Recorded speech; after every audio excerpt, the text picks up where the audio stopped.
Phone கட்டப்பட்டிருக்கும் பொழுது மனுஷங்க ஃப்ரீயா இருந்தாங்க.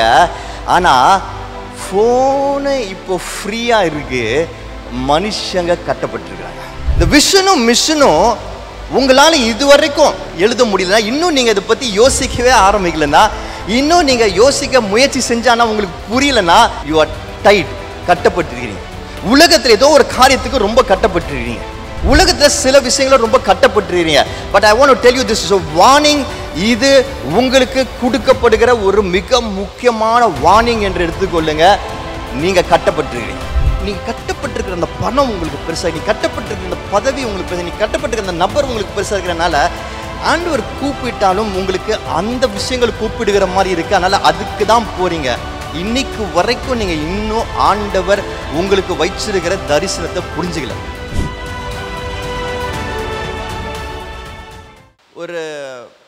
ஒரு பெண் வந்து தன்னுடைய கணவனை டாக்டர் கிட்ட கூட்டிட்டு போனாங்க. She took her husband to the doctor. Doctor கிட்ட கூட்டிட்டு போயிட்டு இப்படியாக சொன்னாங்க, இவருக்கு அடிக்கடி அடிபடுது அப்படின்னு சொல்லி சொன்னாங்க. அடிக்கடி அடிபடுது அப்படின்னு சொல்லி சொன்னாங்க. உடனே டாக்டர் ஏன் அப்படின்னு கேட்டார். அடிக்கடி சேர்ல உட்கார்றேன்னு சொல்லிட்டு கீழே விழுந்து அடிபடுது அப்படின்னு சொன்னாங்க. அடிக்கடி சேர்ல உட்கார்றேன்னு சொல்லிட்டு கீழே விழுந்து அடிபடுது அப்படின்னு சொல்லி சொன்னாங்க. உடனே டாக்டர் சொன்னார், அப்போது பிரச்சனை எங்கன்னா அவர் உட்கார்ற சேரில் தான் இருக்கு. ஸோ அப்போ அந்த சேரை நீங்கள் மாற்றிடுங்க, வேறு சேர் சரி பண்ணி இல்லாட்டி வேறு சேர் போட்டுருங்க, சரியாயிடும் பிரச்சனை, இப்போ மருந்து தரேன் அப்படின்னாங்க. உடனே அந்த அம்மா சொன்னாங்க, ஐயா சேரெல்லாம் மாற்ற முடியாது அப்படின்னாங்க. உடனே அந்த டாக்டர் கேட்டார், ஏன் மாற்ற முடியாது அப்படின்னு சொல்லி கேட்டார். உடனே அவங்க சொன்னாங்க, அங்கே சேரே கிடையாது, எங்கள் வீட்டில் சேரே கிடையாது, ஒவ்வொரு முறையும் இவர் சேர் இருக்குன்னு நினச்சி அதில் உட்கார்றாரு, அதனால தான் கீழே விழுந்து அடிபட்டுருது என்று சொல்லி சொன்னாங்க. இந்த மிஷன் சாப்டர் 5ல் இன்றைக்கு ரொம்ப முக்கியமான ஒரு காரியத்தை உங்களோடத்துல பேச ஆசைப்படுறேன்.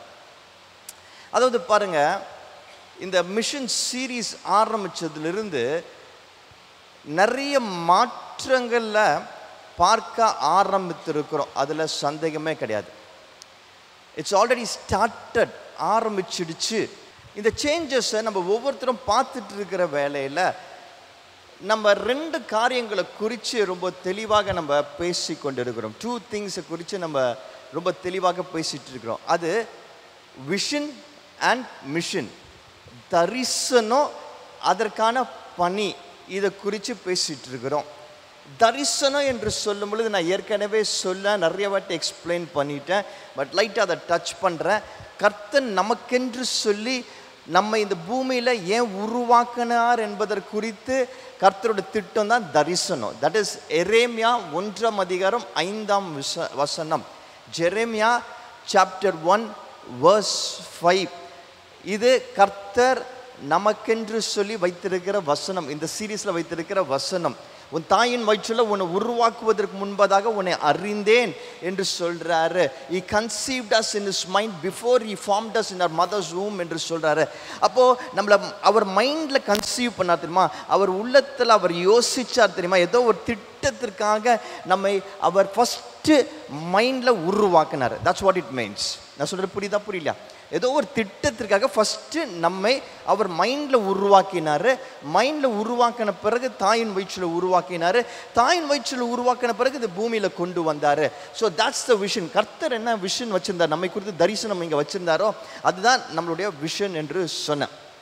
அந்த விஷனுக்கு போகிறதுக்கு நாம் யூஸ் பண்ணுகிற ஒரு வெஹிக்கிள், வாகனம் தான் மிஷன். எப்படி அந்த விஷனை போய் சென்றடைவது என்பதற்காக நாம் எடுக்க வேண்டிய சில முயற்சிகள் தான் மிஷன் பணி என்று சொல்லி உங்களுக்கு நான் ஏற்படுத்தி அதை சொல்லி இங்கே அதை ஏற்படுத்தும்படியாக உங்களை என்கரேஜ் பண்ணேன். ஸோ இது வரைக்கும் எல்லாருக்கும் கிளியர் இல்லை? கிளியராக இல்லையா? விஷன் மிஷன் கிளியராக இல்லையா? ஓகே. ஸோ இப்போ இந்த விஷனும் மிஷனும் கிளியர் ஆயிடுச்சு. ஆனால் இந்த காலை நேரத்தில் ஒரு கேள்வி உங்ககிட்ட கேட்கணும்னு ஆசைப்படுறேன். This is something which has been running in my mind. இந்த சீரீஸ் ஆரம்பித்ததுலேருந்து நிறைய காரியங்கள் நம்ம பார்த்து கொண்டு இருக்கிறோம். இதை திரும்ப திரும்ப பேசிகிட்டு இருக்கிறோம். This is more like a classroom, ஒரு கிளாஸ் ரூம் மாதிரி இருக்கிறது. இதில் கற்றுக்கொள்ளுகிற இந்த பாடங்களை நீங்கள் பின்பற்றினால் நிச்சயமாக உங்கள் வாழ்க்கையில் மாற்றம் வரும் என்பதை உங்களுக்கும் தெரியும். அதை சொல்லிக்கொண்டே இருக்கிறோம். அப்படின்னா first what is very important is இந்த விஷனையும் மிஷனையும் நம்ம லைஃப்பில் நம்ம தெளிவாக தெரிந்து கொள்ள வேண்டும்.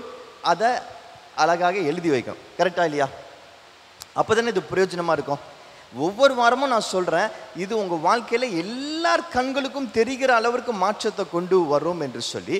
அப்படி எல்லா கண்களுக்கும் தெரிகிற மாற்றம் வரணும்னா இதோட பேசிக்கான விஷயம் என்னது? விஷன், அது தரிசனம்.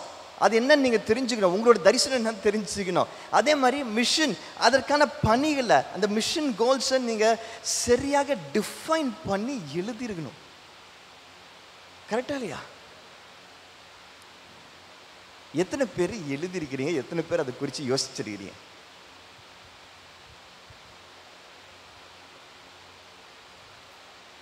இதை நம்ம செய்யலைன்னா இந்த சீரீஸில் தொடர்ந்து போகிறது பிரயோஜனமே இல்லை. நல்லா கவனிச்சுக்கோங்க. இந்த சீரீஸை பொறுத்த வரைக்கும், for that matter, God's army சர்ச்சில் பிரசங்கிக்கப்படுகிற ஒவ்வொரு சீரீஸும் இப்படி தான். அது உங்கள் வாழ்க்கையில் இந்த வசனங்களில், இந்த ஜீவனுள்ள வார்த்தைகளை உங்கள் வாழ்க்கையில் செயல்பட வைக்கிற சீரீஸ். அப்போ இந்த வசனங்களை நீங்கள் புரிந்து கொண்டு அதை பின்பற்ற ஆரம்பித்தீர்கள் என்றால்தான் யூ வில் see changes. நம்ம சபையை பொறுத்த வரைக்கும் ஒரு சண்டே சும்மா வந்து உட்கார்ந்து சர்வீஸ் அட்டன் பண்ணி காதுக்கு இனிமையாக மனசை வருடி விடுகிற தென்றல் காற்று மாதிரி அப்படியே இங்கேயே முடிச்சுட்டு வெளியே போய் வெயிலில் நிற்கிற பிரசங்கமாக இருக்காது. இருக்கும் நான் விருப்பப்படலை. தேவனோட வார்த்தை ஜீவனுள்ள வார்த்தை என்றால் அது உங்கள் வாழ்க்கையில் வேலை செய்யணும். அது வார்த்தை வேலை செய்யறதுக்கு ரெடியாக இருக்கு. ஆனால் அதை எடுத்துக்கொள்ள நம்ம ரெடியாக இருக்கிறோமா? So I am very clear. இப்படி ஒவ்வொரு முறையும் ஏதாவது ஒரு வசனத்தை ஆண்டவர் பிரசங்கத்தை கொடுக்கும் பொழுது அது உங்கள் வாழ்க்கையில் வேலை செய்யணும். அதை நீங்கள் எடுத்து பயன்படுத்தணும். அப்போ தான் பிரயோஜனம். சும்மா வந்து உட்காந்துட்டு போயிட்டே இருந்தாலும் நம்ம 10 வருஷம் ஆனிவர்சரி கொண்டாடலாம், 20 வருஷம் ஆனிவர்சரி கொண்டாடலாம், 25 வருஷம் ஆனிவர்சரி கொண்டாடலாம். ஆனால் நம்ம சபை மக்கள் வாழ்க்கையில் மாற்றமே வராது. ஆனிவர்சரி கொண்டாடுறதே வேஸ்ட்டு. சபை ஆனிவர்சரி கொண்டாடுறோம்னா, ஒவ்வொரு வருஷம் கொண்டாடுறோம்னா, ஒவ்வொரு வருஷம் கர்த்தர் நமக்குள்ள, நம்ம சபை மக்கள் ஒவ்வொருத்தர் வாழ்க்கையிலும் கொண்டு வருகிற மாற்றங்களை எல்லா கண்களும் பார்க்கணும். அதை பார்க்கும் பொழுது அவங்க இயேசுப்பாவை சொந்த ரட்சகராக ஏற்றுக்கொள்வாங்க. நீங்கள் போய் ஊழியம் செய்யணும் அப்படின்னா நீங்கள் பிரசங்கம் பண்ணுறது மட்டும் கிடையாது, மற்றவங்களுக்கு சுவிசேஷம் சொல்கிறது மட்டும் கிடையாது. சுவிசேஷமாக நீங்கள் மாறணும். அவங்க வாழ்க்கையில் இந்த மாற்றத்தை உங்க சுற்றி இருக்கிறவங்க பார்க்கணும். அதற்கு கர்த்தர் கற்றுக் கொடுக்கிற வசனங்களை நீங்கள் ஒழுங்காக புரிந்து கொண்டு அதை பின்பற்ற முயற்சி செய்யணும். இந்த சீரீஸ்க்கு ஏன் நான் எல்லா சீரீஸும் அப்படி தான், ஆனால் இந்த சீரீஸ்க்கு ஏன் இன்னும் நான் ரொம்ப இதை குறித்து சொல்கிறேன்னா, இது புரிந்து கொள்வது கொஞ்சம் கஷ்டம். ஆனால் அதே சமயத்தில் இதை புரிந்து கொண்டீர்கள் என்றால் இது உங்கள் வாழ்க்கையில் கொண்டு வர போகிற மாற்றங்கள் அநேகம். It's going to be plenty that people are going to see the changes. அதுக்கு தான் நான் திரும்ப ரொம்ப பிரயாசப்பட்டு again and again I am telling you and trying to explain it to you. ரொம்ப கிளியராக சிம்பிளாக உங்களுக்கு சொல்லிகிட்டே இருக்கிறேன். ரொம்ப கஷ்டமாக இருக்குன்னு நினைக்காதீங்க. நான் ரொம்ப சிம்பிளாக சொல்கிற விஷயங்களை மட்டும் புரிஞ்சுக்கோங்க. இங்கே இருக்கிற எல்லாரும் உங்களுடைய தரிசனத்தை தெரிந்திருக்கணும். அதாவது கர்த்தர் எதுக்காக உங்களை இங்கே யோசிச்சாருன்றதை நீங்கள் தெரிஞ்சுக்கணும். அவ்வளோதான். புரிஞ்சா? இது கஷ்டமாக இருக்கா? ரெண்டாவது, அவர் யோசித்த காரியத்தை நீங்கள் சென்று அடைகிறதற்கு, அந்த விஷனுக்கு போகிறதற்கு நீங்கள் சில பணிகளை, மிஷன் கோல்ஸை செட் பண்ணணும். நான் உங்களுக்காக திரும்பவும் சொல்கிறேன். நான் என்னுடைய விஷன், கர்த்தரோட விஷன் என்பதை புரிந்து இருக்கிறேன். 2030 100 சபைகளை ஸ்தாபிக்கணும். கர்த்தர் அவர் எனக்காக வைத்திருக்கிற தரிசனம், அது நம்ம எல்லாரும் சேர்ந்து சேர்ப்போம். இப்போது அந்த 100 சபைகளை கர்த்தர் செய்கிற தரிசனம் ரொம்ப பார்க்கறதுக்கு கஷ்டமா இருக்கிறதுக்கு, யோசிக்கிறதுக்கு டிஃபிகல்ட்டாக தெரிகிறது. ஆனால் அதில் சென்று அடைவதற்கு, டு fulfill that vision, நம்ம செய்ய வேண்டியது ஒரே ஒரு விஷயம். மிஷன் கோல்ஸ் நான் செட் பண்ணணும். அது நான் தான் செட் பண்ணியிருக்கிறேன். ஸோ எனக்கு 3 மிஷன் கோல்ஸ் செட் பண்ணியிருக்கிறேன். என்னது? இந்நேரம் உங்களுக்கே மனப்பாடமாக தெரிஞ்சிருக்கணும். அது என்னலாம்? ஃபிட், அப்புறம் ஃபினிஷ், அப்புறம் ஃபினான்ஷியல்ஸ். இது 3 மிஷன் கோல்ஸை செட் பண்ணியிருக்கிறேன். இது 3ஐயும் நான் எழுதி வச்சு அது எப்படி அடைய போகிறேன் என்பதையும் எழுதி வச்சு, அதுக்கான இந்த ரூட்டையும் போட்டு, டைமை போட்டு, அதில் என்ன ரிசல்ட் எதிர்பார்க்கணும் என்பதையும் எழுதி அதை நோக்கி போக ஆரம்பிச்சிட்டேன். இப்போது இதில் நான் கடந்து போகும்பொழுது, இந்த மிஷன் கோல்ஸை கடந்து போகும்பொழுது, இந்த வாகனத்தை நான் பயன்படுத்தும் பொழுது 2030 ஆண்டவர் எனக்கு வைத்திருக்க 100 சபைகள் நடக்கும். அது ஆண்டவர் எனக்காக வைத்திருக்க தரிசனம். அதுக்காக தான் நான் உருவாக்கி இருக்கிறார் இல்லையா? அப்போ அது கண்டிப்பாக நடக்கும். அது மாறுமா? அது மாறணும்னா அது ஒரே ஒரு விஷயத்தினால தான் மாறும். எதனால மாறும்? நான் அதை செயல்படாமல் செஞ்சால் தான் மாறும். But otherwise it will happen, definitely happen, because it's God's vision. ஆனால் அதற்கு நான் என்ன செய்யணும்? ஒரு மிஷன் கோல்ஸ் வச்சுக்கணும். அதில் தான் நான் பயணிக்க முடியும். அதுதான் நான் செய்கிறேன். புரிஞ்சிச்சா? கிளியராக எல்லாருக்கும்? ஓகே. இதில் எந்த சந்தேகமும் இல்லைல்ல? இது ரெண்டும் நீங்கள் செய்யணும். எல்லாராலையும் செய்ய முடியும். ஐயா எனக்கு இங்கிலீஷ்லாம் தெரியல, நிறைய இங்கிலீஷ்லாம் சொல்கிறீங்க அப்படின்னு சொல்லி நினைக்கலாம். நான் தமிழ்லையும் உங்களுக்கு தெரியலனா டிரான்ஸ்லேட் பண்ணுறேன், உங்களுக்கு புரிய வைக்கிறேன். நான் தமிழையும் முடிஞ்ச அளவுக்கு சொல்கிறேன். அதனால லாங்குவேஜ் பிரச்சனை கிடையாது. இல்லை எனக்கு இந்த எழுதுறதெல்லாம் வராது அப்படின்னு சொன்னாலும் பரவாயில்ல, அட்லீஸ்ட் மனசில் யோசித்து வச்சுக்கணும். ஆனால் எழுதுனா நல்லது. உங்கள் வீட்டில் உங்களுக்கு ஒருவேளை எழுதுறது கஷ்டம் வராதுன்னா, உங்கள் வீட்டில் எழுத தெரிஞ்சவங்க யாராவது இருப்பாங்கள? கண்டிப்பாக. இல்லாட்டி உங்களுக்கு தெரிஞ்சவங்க யாராவது இருப்பாங்கள? இல்லாட்டி நம்ம சபையில் இருப்பாங்களா? இல்லாட்டி என்கிட்ட கூட நான் எழுதி தரேன். பட் ஆனால் எழுதாமல் இருக்கக்கூடாது. இதில் சில ஒருவேளை வயசை நீங்கள் காரணம் சொல்லலாம். நான் ரொம்ப சின்ன குழந்தை, எனக்கு இது ரொம்ப ஹெவின்னு நீங்கள் சொல்லலாம். இல்லாட்டி நான் ரொம்ப பெரியவங்களாயிட்டேன், வாழ்க்கை வாழ்ந்து பாதி முடிச்சிட்டேன் அப்படின்னு நீங்கள் சொல்லலாம். வயசு இதுக்கு பிரச்சனை கிடையாது. ஏன்னா வயசு பிரச்சனைன்னு சொன்னால், நம்ம பைபிளில் பார்க்குறோம், சின்ன குழந்தையா இருக்கும் பொழுது இருந்து இயேசுப்பாவை எப்படி பயன்படுத்த ஆண்டவர் ஆரம்பித்தார்னும் பார்க்குறோம். வயசான காலத்தில் 80 வயசுல தான் மோசே போன்ற ஆட்கள்லாம் எப்படி பயன்பட ஆரம்பித்தாங்கன்றதும் பார்க்கிறோம். ஸோ அதனால் பைபிளை பின்பற்றுகிறவர்களாக நீங்கள் இருந்தீங்கன்னா வயசை பற்றி ஒரு ரீசனாக சொல்லவே கூடாது. Age is not a factor, because we see again and again in the Bible, be it young or be it old, கர்த்தர் வைத்திருக்கிற காரியங்கள் எல்லாருக்கும் அது பயன்படுகிற காரியம். அவர் தாயின் வயிற்றில் ஒன்று அறிந்தேன்னு சொல்லும் பொழுது ஃபர்ஸ்ட் மினிட் நீங்கள் உலகத்தில் வந்ததுலேருந்து அந்த பர்பஸ் ஃபுல்ஃபில் ஆனுமா வேண்டாமா? அப்போ எப்படி நீங்கள் வயசு சொல்லுவீங்க? சின்ன குழந்தைன்னு எப்படி சொல்லுவீங்க? அப்போது ஆண்டவர் இந்த பூமியில் வைத்திருக்கிற கடைசி நாள் வரைக்கும் அவர் திட்டம் நிறைவேறுமா நிறைவேறாதா? அப்போ எப்படி நீங்கள் வயசு ரொம்ப ஆயிடுச்சுன்னு சொல்லுவீங்க? So that is not a reason. தயவுசெய்து அது சொல்லாதீங்க. ஒருவேளை இந்த சீரிஸ் ஆரம்பிச்சதுலேருந்து பெரியவங்க உட்காந்து சரி ஏதோ சின்ன பசங்களுக்கு இவர் எடுக்கிறாரு, நம்ம எப்போதும் நம்ம சண்டே வரணும் இங்கே அப்படின்னு சொல்லி நீங்கள் நினச்சிருந்தீங்கன்னா ஐ எம் வெரி சாரி. ஆண்டவருக்கு கணக்கு கொடுக்கணும். எனக்கு கோச்சிக்காதீங்க, இதை சொல்கிறேன். ஆண்டவருக்கு கணக்கு கொடுக்கணும். நீங்கள் இந்த பூமியில் ஆண்டவர் உங்களுக்கு வச்சிருக்கிற கடைசி நிமிஷம் வரைக்கும் வார்த்தையின்படி ஆண்டவர் உங்களை என்ன எதிர்பார்க்கிறோ அதை நிறைவேற்றி தான் ஆகணும். அதனால் வயசை ரீசன் சொல்லாதீங்க. சின்னவங்களும் சரி பெரியவங்களும் சரி. இது ஹெவி கண்டென்ட் கிடையாது, ரொம்ப கஷ்டம் கிடையாது. புரிஞ்சுக்கணுன்ற ஒரு ஆர்வம் இருந்தால் புரிஞ்சுக்க முடியும். ஆனால் இதை நீங்கள் செயல்படுத்தினீங்கன்னா நிச்சயமாக உங்கள் வாழ்க்கையில் மாற்றம் வரும். That's all I want to say. So having said this, இதை சொன்ன பிறகும் நான் ரொம்ப இதை குறித்து யோசிச்சுட்டு இருந்தேன். அப்போது எனக்கு ஒரு கேள்வி வந்துச்சு. என்ன கேள்வி வந்துச்சுன்னா, சரி இதெல்லாம் உங்களுக்கு புரிய வச்சாச்சு, ஆனால் புரிய வச்ச பிறகும் are we clear about our vision and mission? Are we clear about our vision and mission? நமது தரிசனம் மற்றும் பணி பற்றி தெளிவாக உள்ளோமா? சரி ஐயா, எனக்கு இப்போ நீங்கள் சொல்கிறது புரியுது. நீங்கள் தரிசனன்ற விஷயத்தை சொல்லியிருக்கிறீங்க, அதை பற்றி எக்ஸ்பிளைன் பண்ணியிருக்கீங்க. பணினா என்னன்னு சொல்லி எக்ஸ்பிளைன் பண்ணியிருக்கிறீங்க. விஷன்னா என்னன்னு எக்ஸ்பிளைன் பண்ணிட்டீங்க. மிஷன்னா என்னன்னு எக்ஸ்பிளைன் பண்ணிட்டீங்க.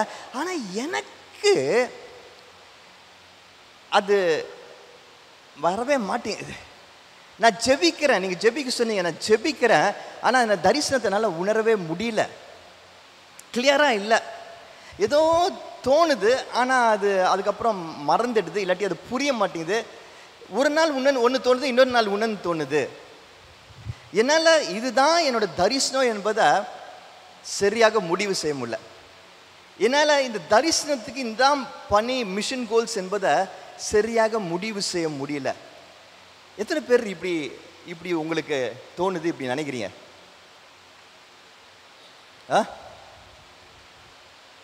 யாருமே இல்லையா? அப்போ எல்லாருக்கும் கிளியராக இருக்கா? எல்லாருக்குமே கிளியராக இருக்கா? சொல்லுங்கள், எல்லாருக்கும் கிளியராக இருக்கா? நடு ராத்திரியில் பாதி தூக்கத்தில் எழுப்பி உங்களை கொண்டாந்து உட்கார வச்சிருக்கிறோம், மிட் நைட்டில். அதனால எல்லாம் தூக்க கலக்கத்தில் இருக்கீங்களா? ஸோ எல்லாருக்கும் கிளியராக இருக்கா? சொல்லுங்கள், எல்லாருக்கும் கிளியராக இருக்கா? உண்மையை சொல்லுங்கள், பரவாயில்ல. நான் அந்த ஜேர்னி கடந்து தான் வந்திருக்கிறேன், அதனால தான் கேட்குறேன். நானும் இதே மாதிரி தடுமாறி ஆண்டவர் எனக்கு இதை உணர்த்தின பிறகு என்னுடைய விஷனை தெரிஞ்சுக்கவும் என்னோட மிஷன் கோல்ஸை எழுதவும் நான் தடுமாறி இருக்கிறேன். ஆனால் இன்னைக்கு என்னால் தைரியமாக சொல்ல முடியும், ஓரளவுக்கு கிராஸ் பண்ணிகிட்டே வரேன். நான் கிராஸ் பண்ணிட்டு வர்றது தான் ஆண்டவர் எனக்கு கற்றுக் கொடுக்குறது தான் உங்கள் முன்னாடி நான் இன்றைக்கி பிரசங்கம் பண்ணிகிட்டே இருக்கிறேன். ஒவ்வொரு வாரமும் என்கிட்ட அந்த மாற்றங்களை நான் பார்க்க முடிகிறது. நான் எடுத்த மிஷனுடைய மாற்றங்களை பார்க்க முடியுது, நிறைய பேரால் பார்க்க முடியுது என்பதை நான் நம்புகிறேன். அதே சமயத்தை இன்னும் சொல்கிறேன், ஏற்கனவே நம்ம சபையில் சிலர் அவங்களோட மிஷனையும் ஒர்க் பண்ண ஆரம்பிச்சிட்டாங்க. ஏன்னா தனிப்பட்ட முறையில் அவங்க என்னோட பேசிகிட்டு இருக்கிறாங்க, மிஷனை குறித்து அவங்க பேசிகிட்டு இருக்கிறாங்க.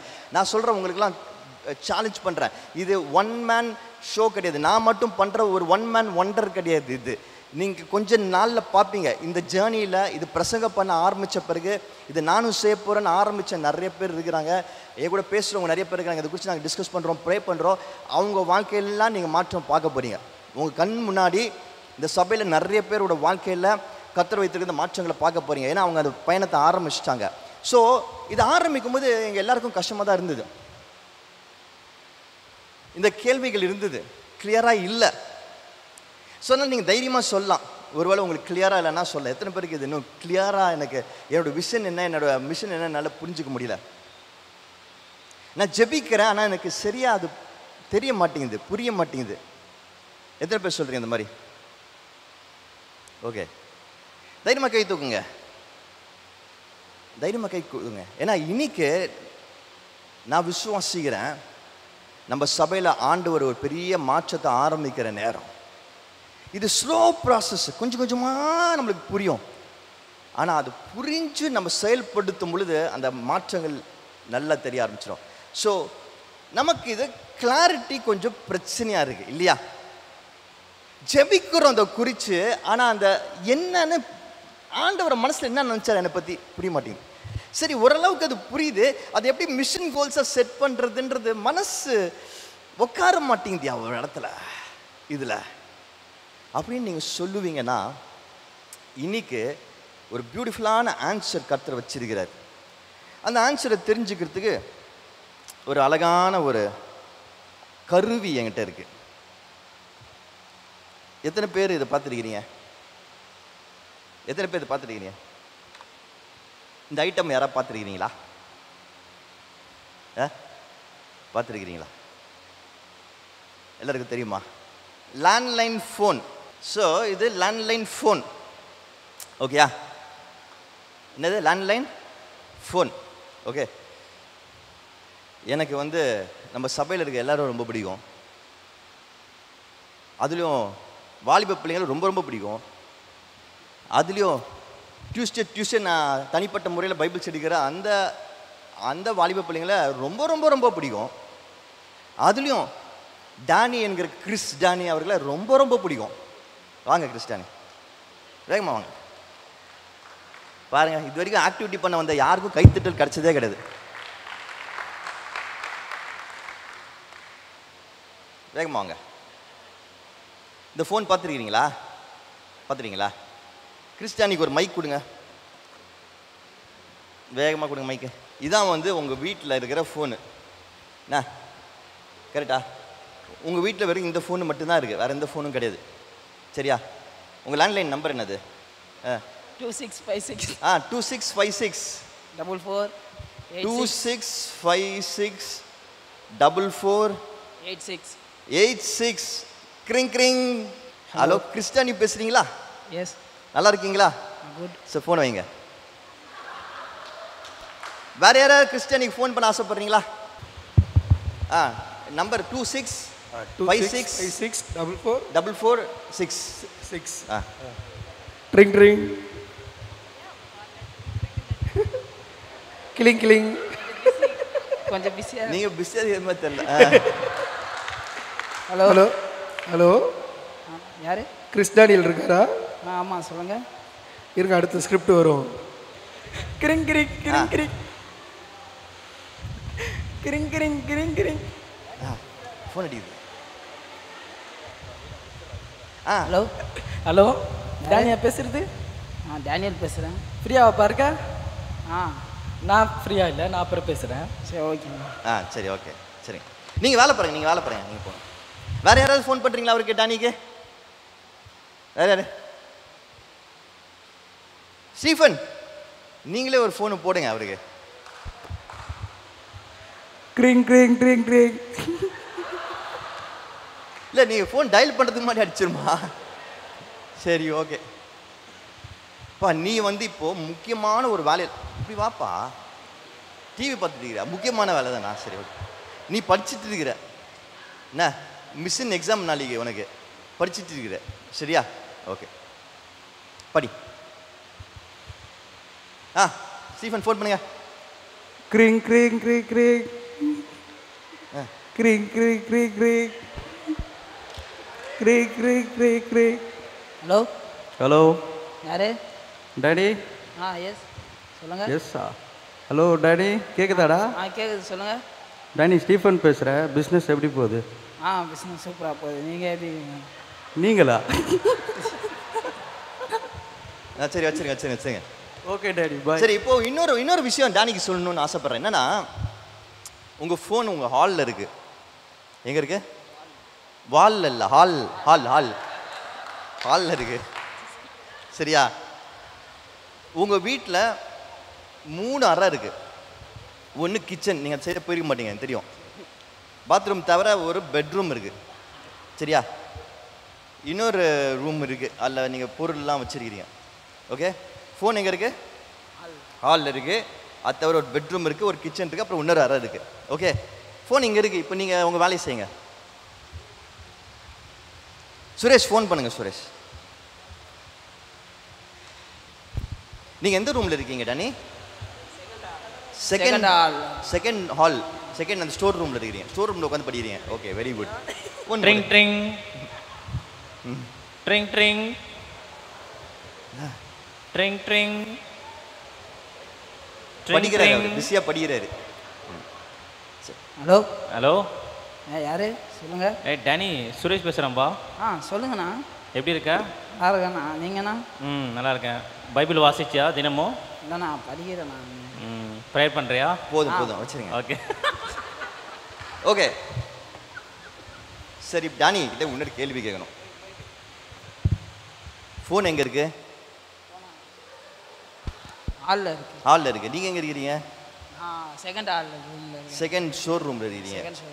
ஃபோன் அடிக்கடி வருது, ஏன் நீங்கள் ஃபோனை விட்டு தள்ளி இருக்கிறீங்க? செகண்ட் ஹாலில் இருக்கிறீங்க. கொஞ்சம் படிக்கும் போது கொஞ்சம் டிஸ்டர்பாக இருக்கும் சரி சொல்லிட்டு தள்ளி. சரி ஓகே. ஸோ அதனால் ஃபோன் அங்கே இருக்குது, அதனால் நீங்கள் இங்கே இருக்கிறீங்க. கரெக்ட். ஒரு விஷயம், டானிக்கு வந்து நிறைய ஃபோன் வந்துச்சு, கரெக்டா? என்ன வந்துச்சு? நிறைய ஃபோன் வந்தது. ஆனால் டானி என்ன பண்ணார்? அவர் வேலையை செஞ்சுட்டு இருந்தார், செய்கிற மாதிரி நடித்தார். ஓகே. ஒவ்வொரு முறையும் ஃபோன் வரும்போது என்ன பண்ணார்? என்ன பண்ணார்? எங்கே வேலை செஞ்சுட்டு இருந்தார், அந்த வேலையை வச்சுட்டு அந்த ஃபோனை வந்து அட்டென்ட் பண்ணார். கரெக்டா? So he was busy with his own work and life, processing his life. But every time a phone came, அந்த ஃபோனை வந்து அட்டென்ட் பண்ணிவிட்டு அவர் திரும்ப தன்னோட வேலைக்கு போயிட்டார். இது எப்போ சாத்தியம்னு பார்த்தீங்கன்னா, அந்த காலத்தில் இந்த மாதிரி ஒரு ஃபோன் இருந்தது தெரியுமா? பார்த்துருக்கீங்களா? பார்த்துட்டு எத்தனை பேர் இந்த ஃபோன் பார்த்துருக்கிறீங்க? ஸோ இந்த ஃபோனு என்ன பண்ணுன்னா ஒரு மூலையில் இருக்கும் நம்ம வீட்டில். It's kept in a place. அந்த ஃபோனில் கால் வரும், இல்லாட்டி நம்ம கால் பேசுவோம். அப்போது அந்த ஃபோனுக்கிட்ட போவோம், அந்த ஃபோனை பயன்படுத்துவோம். மற்ற நேரங்களில் நம்ம வேலைகளை பார்ப்போம். இப்போவும் ஃபோன் இருக்கா நம்மக்கிட்ட ஃபோனு? எத்தனை பேர்கிட்ட ஃபோன் இருக்கு? எல்லார்கிட்டையும் இருக்கா ஃபோனு? இப்போ எப்படி பயன்படுத்துகிறோம்? இப்போ அந்த ஃபோன் எங்கே இருக்கு? எங்கே இருக்கு? கையில் இருக்கு. கொஞ்சம் நல்லா யோசித்து பாருங்க. அதுவும் ஃபோன் தான், இதுவும் ஃபோன் தான். புரியுதா நான் சொல்றது? This is also a phone, and what we are holding in our hands today is also a phone. ஆனா காலங்கள் மாற மாற என்ன மாறி இருக்கிறது என்றால், அந்த ஃபோன் இருக்கும் பொழுது அது ஒரு இடத்துல இருக்கும், அதுக்கென்று சொல்லி ஒரு இடம் இருக்கு, ஒரு நேரம் இருக்கு, ஒரு ஃபங்க்ஷன் இருக்கு. அப்போ மட்டும் அதை நம்ம பயன்படுத்துவோம், அதற்காக பயன்படுத்துவோம். It was very useful also that time. அந்த காலத்துலையும் ரொம்ப பயனுள்ளதாக தான் இருந்தது. ஆனால் இப்போ நம்ம பயன்படுத்துகிற ஃபோனு எப்பொழுதும் நம்ம கூடவே இருக்கு. எந்த அளவுக்கு நம்ம கூட இருக்குன்னா, அந்த ஃபோன் யூஸ் பண்ணிட்டு இருந்தவங்கலாம், ஆர் கொஞ்சம் மாடர்னான இந்த மாதிரி ஃபோன் யூஸ் பண்ணிட்டு இருந்தவங்கலாம், இந்த ஃபோன் ஒரு 5 நிமிஷம் காணும்னா தேடி இருக்கிறீங்களா? இந்த ஃபோன் இருக்கும் பொழுது யாராவது வீட்டில் எப்பாவது இந்த சம்பவம் நடந்திருக்கா? எங்கள் ஃபோனை காணும், எங்கள் ஃபோனை காணும், எங்கள் ஃபோனை காணும், எங்கே வச்சு யாராவது பார்த்தீங்களான்னு தேடுகிற சம்பவம் நடந்திருக்கா? இந்த ஃபோன் யூஸ் பண்ணும்போது இருந்திருக்கா? அப்படி எதோ ஞாபகம் இருக்கா உங்களுக்கு? ஆனால் இந்த ஃபோன் வந்த பிறகு ஃபோனை எங்கே வச்சேன்னு தெரியலன்னு தேடுகிற சம்பவம் நடந்திருக்கா? அடிக்கடி நடக்கும்ல. அதாவது எப்படின்னா, ஒரு 5 நிமிஷம் அந்த ஃபோன் நம்ம கையில் இல்லைன்னா உடனே நம்ம பதறோம், தேடுறோம். புரியலையா? ஆனால் அந்த ஃபோன் அப்படி தேடல. It was serving almost the same purpose, but we did not miss or search for the phone. But today we are searching, even if it's missing for a few minutes. கொஞ்சம் மணி துளிகள் அது காணும் என்றால் கூட நம்ம அதை தேட ஆரம்பிக்கிறோம். ஏனென்றால் there's something very important that we have to understand. யாரா வாசிங்களா அது? When the phone was tied with the wire, humans were free. இங்கிலீஷில் சொல்லியிருக்கிறாங்க. தமிழில் அதுக்கு என்ன அர்த்தம்னா, இந்த ஃபோனு ஒரு காலத்தில் ஒரு ஒயரில் மாட்டப்பட்டு, அந்த ஒயர் செவுத்தில் அடிக்கப்பட்டு ஒயரில் கட்டப்பட்டிருந்தது. எல்லாரும் சொல்லுங்க, ஃபோன் என்னவா இருந்தது? எப்படி இருந்தது? கட்டப்பட்டிருந்தது. இன்னும் சத்தமாக எனக்கு கேட்கல. ஃபோன் எப்படி இருந்தது? கட்டப்பட்டிருந்தது. ஃபோன் எப்படி இருந்தது? கட்டப்பட்டிருந்தது. Phone was tight. இன்னும் சத்தமாக, ஃபோன் வாஸ் டைட். ஃபோன் கட்டப்பட்டிருக்கும் பொழுது மனுஷங்க ஃப்ரீயாக இருந்தாங்க. ஆனால் ஃபோனு இப்போ ஃப்ரீயாக இருக்கு, மனுஷங்க கட்டப்பட்டிருக்கிறாங்க. இன்றைக்கு நாம் கட்டப்பட்டிருக்கிறோம். எதற்கு? ஃபோனுக்கு கட்டப்பட்டிருக்கிறோம். மோஸ்ட் ஆஃப் அஸ், இங்கே நிறைய பேர் நமக்கே தெரியாம நாம் கட்டப்பட்டிருக்கிறோம். நிறைய ஜெபங்களுக்கு போகும் பொழுது ஜெபிக்கிற ஊழியக்காரர்கள் யாருக்காவது ஏதாவது ஒரு பிரச்சனைன்னு சொல்லி ஜெபிக்க போனால் அவங்க நிறைய பேர் இப்படி சொல்லுவாங்க. நம்ம கேட்டிருக்கிறோம், கேள்விப்பட்டிருக்கிறீங்களா? உங்களுக்கு கட்டு இருக்கிறது என்று சொல்லுவாங்க. கேள்விப்பட்டிருக்கிறீங்களா? உங்களுக்கு ஒரு கட்டு இருக்கிறது, அந்த கட்டை அவிழ்க்க நம்ம ஜெபிக்கணும்னு சொல்லுவாங்க. நம்மளும் நிறைய நேரத்தில் பயந்துருவோம். அவங்களும் நிறைய பெரிய பெரிய காரியெல்லாம் சொல்லுவாங்க. இதனால் கட்டு இருக்கு, உங்களுக்கு இப்படி ஒரு கட்டு இருக்கு என்றெல்லாம் சொல்லுவாங்க, பயப்படும். ஆனால் you know what, I want to tell you something today. இங்கே இந்த ஹாலில் இருக்கிற ஆல்மோஸ்ட் 99% பீப்புளே கட்டப்பட்டு தான் இருக்கிறோம். நமக்கு தெரியாமலே கட்டப்பட்டு இருக்கிறோம். we are tied. பல விஷயங்களை கட்டப்பட்டு இருக்கிறோம். Not only phone. நான் ஃபோனை ஒரு எக்ஸாம்பிளாக சொன்னேன். ஆனால் ஏன் ஃபோன் எக்ஸாம்பிளாக சொன்னேன்னா, ஃபோனு தான் இருக்கிறதே மிகப்பெரிய கட்டு நமக்கு. நம்மளால் அதை விட்டு இருக்க முடியுதா? முடியல. இல்லை, we are not able to stay away from it. நல்லா கவனிச்சுக்கோங்க. கட்டப்பட்டிருக்கிறதுக்கான அறிகுறிகள் என்னன்னா, ஃபஸ்ட்டு அது இல்லாமல் நம்மளால் இருக்கவே முடியாது. ரெண்டாவது, அது கொஞ்ச நேரம் காணும்னா உடனே நமக்குள்ள ஒரு பதற்றம் வரும், நர்வஸ்னஸ் வரும், பேனிக் சிச்சுவேஷன். மூன்றாவது, அதை தான் நம்ம ரொம்ப டிபெண்ட் பண்ணி இருப்போம், அதை தான் சார்ந்து இருப்போம். நம்ம வாழ்க்கையே அதை சார்ந்திருக்கும். சாப்பாடு கூட நம்மளுக்கு இருக்காது, மூச்சு காத்து கூட இருக்காது, அதை சார்ந்து இருப்போம். ஏதாவது ஒரு இன்ஃபர்மேஷன் வேணும்னா அதை தான் போய் பார்க்குறோம், ஏதாவது ஒரு என்டர்டெயின்மெண்ட் வேணும்னா அதை தான் போய் பார்க்குறோம், ஏதாவது யாருக்கூடையாவது பேசணும்னா, ஏதாவது நம்ம கனெக்ட் பண்ணணும், கம்யூனிகேட் பண்ணணும்னா அதை தான் பார்க்குறோம். It is everything for us. ஏதாவது ஒரு கேள்வி, பயம், நல்லா கவனமாக கேளுங்க. உங்களுக்கு ஒரு பயம் வருது லைஃப்பில், ஒரு கேள்வி வருது, ஒரு சுகவீனம் வருது, ஒரு பெயின் வருது, ஆக்சுவலாக நம்ம ஃபஸ்ட்டு போகிறது ஃபோன். சுகவீனத்தை ஒரு சிம்டம்ஸ் வந்துச்சுன்னா ஃபஸ்ட்டு ஃபோனை தேடி பார்க்குறோம். ஏன்னா அதில் போய் நம்ம கூகுளில் பார்க்கணும்ல ஏன் இது வருதுன்னு சொல்லிட்டு. ஏதோ ஒரு பயம் வருதுன்னா உடனே நம்ம தேடி போகிறது ஃபோன். ஏன்னா நமக்கு யாருக்கா நெருக்கமானவங்களுக்கு சாட் பண்ணணும், இல்லாட்டி சொல்லணும். இல்லை, phone is become so indispensable in life. நம்ம வாழ்க்கையில் அது ரொம்ப முக்கியமானதாக, அதை நம்ம முழுமையாக சார்ந்து இருக்கிறவர்களாக கட்டப்பட்டு விட்டோம். we have become tied to it. ஸ்பிரிச்சுவலாக பேசும்பொழுது ஒரு காரியத்தை சொல்லுவாங்க, சோல் டை என்று சொல்லுவாங்க. ஆவிக்குரிய கட்டு என்று சொல்லுவாங்க, சோல் டை என்று சொல்லுவாங்க. அப்படின்னா ஒரு ஒரு விஷயத்தோடு, ஒரு நபரோடோ நாம் நம்மை அறியாமல் கட்டப்பட்டிருக்கிறது. we become so entangled with something. அது ஒரு இடமா கூட இருக்கலாம், ஒரு ஹாபிட்டா கூட இருக்கலாம், ஒரு பொருளா இருக்கலாம், ஒரு மனுஷியா இருக்கலாம். ஆனால் we become so tied. அது இல்லாமல் நம்மளால் இருக்க முடியாது. அது கொஞ்ச நேரம் காணும்னா நம்ம பதற்றம் வந்துடும். நம்ம எல்லாம் வச்சிருக்கோம், அதை சார்ந்தே இருப்போம். இன்னைக்கு நம்ம பலர் கட்டப்பட்டிருக்கிறனால தான், because we are tied to something. அதனால தான் நம்மளால் நம்மளுடைய விஷனையும் மிஷனையும் புரிஞ்சிக்க முடியல. நான் ரொம்ப ஸ்ட்ராங்காக உங்களை சேலஞ்ச் பண்ணிகிட்டே இருக்கிறேன் இந்த சீரீஸில். ஏன்னா ஆண்டவர் இந்த சீரீஸை பற்றி எனக்கு உணர்த்த ஆரம்பித்ததுலேருந்து இதோட பவரை நான் உணர்ந்துகிட்டே இருக்கிறேன். ஆனால் எனக்கு வருத்தமாக இருக்கு, என்னோட பிள்ளைகள் அதோட பவரை உணராதது பார்க்கும் பொழுது.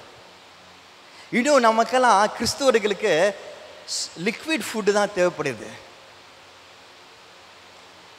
நீர் ஆகாரம் தான் தேவைப்படுது. பவுல் சொல்றது போல இன்னும் சாலிட் ஃபுட்டுக்கு நம்ம ரெடியா இல்லை. கொஞ்சம் கொஞ்சம் டீப்பா, கொஞ்சம் வாழ்க்கையை மாற்றுகிற காரியத்தை பைபிள்ல இருந்து சில விஷயங்களை பேச தூக்கம் வருது. எப்போ முடியும்னு பார்க்குறோம், இதெல்லாம் ரொம்ப ஜாஸ்தின்னு சொல்லி நினைக்கிறோம். ஆனால் இன்னும் நம்ம ஊரில் எந்த மாதிரி சபைகளில், எந்த மாதிரி சர்மன்லாம் நம்ம விரும்புகிறோம்.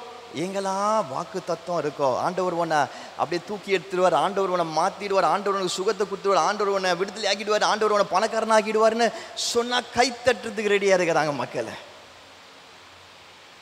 ஆண்டவர் உன்னை பணக்காரன் ஆக்க முடியும், அதுதான் ஆண்டவர் உனக்கு வச்சிருந்த தரிசனமாக இருந்தா. ஆண்டவரால் உன்னை தூக்கி உயரத்தில் வைக்க முடியும், அதுதான் ஆண்டவர் உனக்கு வச்சிருந்த தரிசனமாக இருந்தா. ஆண்டவரால் உன்னை ஒரு பெரிய ஆளா, எல்லாரும் பார்த்து பயப்படுற ஆளா மாற்ற முடியும், அதான் ஆண்டவர் உனக்கு வச்சிருந்த தரிசனமாக இருந்தா. ஆனால் ஆண்டவர் நமக்கு என்ன தரிசனம் வச்சிருக்கிறார் என்பதே ஒரு எஃபர்ட் தெரிஞ்சுக்கணும். ஃபஸ்ட்டு அந்த தரிசனத்துக்கு போகிறதுக்கு நம்ம என்ன செய்யணுன்றதை நம்ம தெரிஞ்சுக்கிட்டு அதை செய்யணும். அதை இங்கே சொல்லி கொடுக்க முயற்சி செய்யும்போது நம்ம பல பேருக்கு அது பிடிக்கல, புரியலை, அது ரொம்ப ஜாஸ்தின்றோம். நான் திரும்ப சொல்கிறேன், இந்த வசனங்கள், இந்த பிரசங்கம் நீங்கள் உங்கள் வாழ்க்கையில் உண்மையாக புரிந்து பின்பற்ற ஆரம்பிச்சிங்கன்னா நிச்சயமாக மாற்றம் வரும். ஆனால் அதுக்கு மிஷின் நீங்கள் எழுதணும், கண்டிப்பாக எழுதணும். நான் முயற்சி செய்யவே இல்லைன்னு சொல்கிறவங்களை பற்றி நான் கவலைப்பட போகிறது கிடையாது. இந்த விஷனும் மிஷனும் உங்களால் இதுவரைக்கும் 5 வாரங்கள் ஆயிடுச்சு. இந்த 5வது வாரத்துலேயும் இன்னும் உங்களால் இதை எழுத முடியலன்னா, இன்னும் நீங்கள் இதை பற்றி யோசிக்கவே ஆரம்பிக்கலைன்னா, இன்னும் நீங்கள் யோசிக்க முயற்சி செஞ்சானா உங்களுக்கு புரியலைன்னா, யூ ஆர் டைட், கட்டப்பட்டிருக்கிறீங்க. உலகத்தில் ஏதோ ஒரு காரியத்துக்கு ரொம்ப கட்டப்பட்டிருக்கிறீங்க. உலகத்தில் பல காரியங்களுக்கு ரொம்ப கட்டப்பட்டிருக்கிறீங்க. உலகத்தில் சில விஷயங்களை ரொம்ப கட்டப்பட்டிருக்கிறீங்க. But I want to tell you this is a warning. இது உங்களுக்கு கொடுக்கப்படுகிற ஒரு மிக முக்கியமான வார்னிங் என்று எடுத்துக்கொள்ளுங்க. நீங்கள் கட்டப்பட்டிருக்கிறீங்க. கட்டப்பட்டிருக்கிறது மிகவும் டேஞ்சரஸான ஒரு விஷயம். நம்ம கட்டப்பட்டிருந்தோம்னா நம்ம வாழ்க்கையில் ஆண்டவர் நமக்காக வச்சிருக்கிற முழுமையாக வாழவே முடியாது, பெற்றுக்கொள்ளவே முடியாது. You cannot enjoy the fullness that God has got for you. நம்ம கட்டப்பட்டிருந்தோம்னா நம்ம ஓடுவோம், பயங்கர ஃபாஸ்ட்டாக ஓடுவோம், எப்படியாவது வாழ்க்கையில் ஜெயிச்சலான்னு சொல்லி முழு பலத்தை போட்டு ஓடுவோம். ஆனால் what will happen? Will become tired after some time.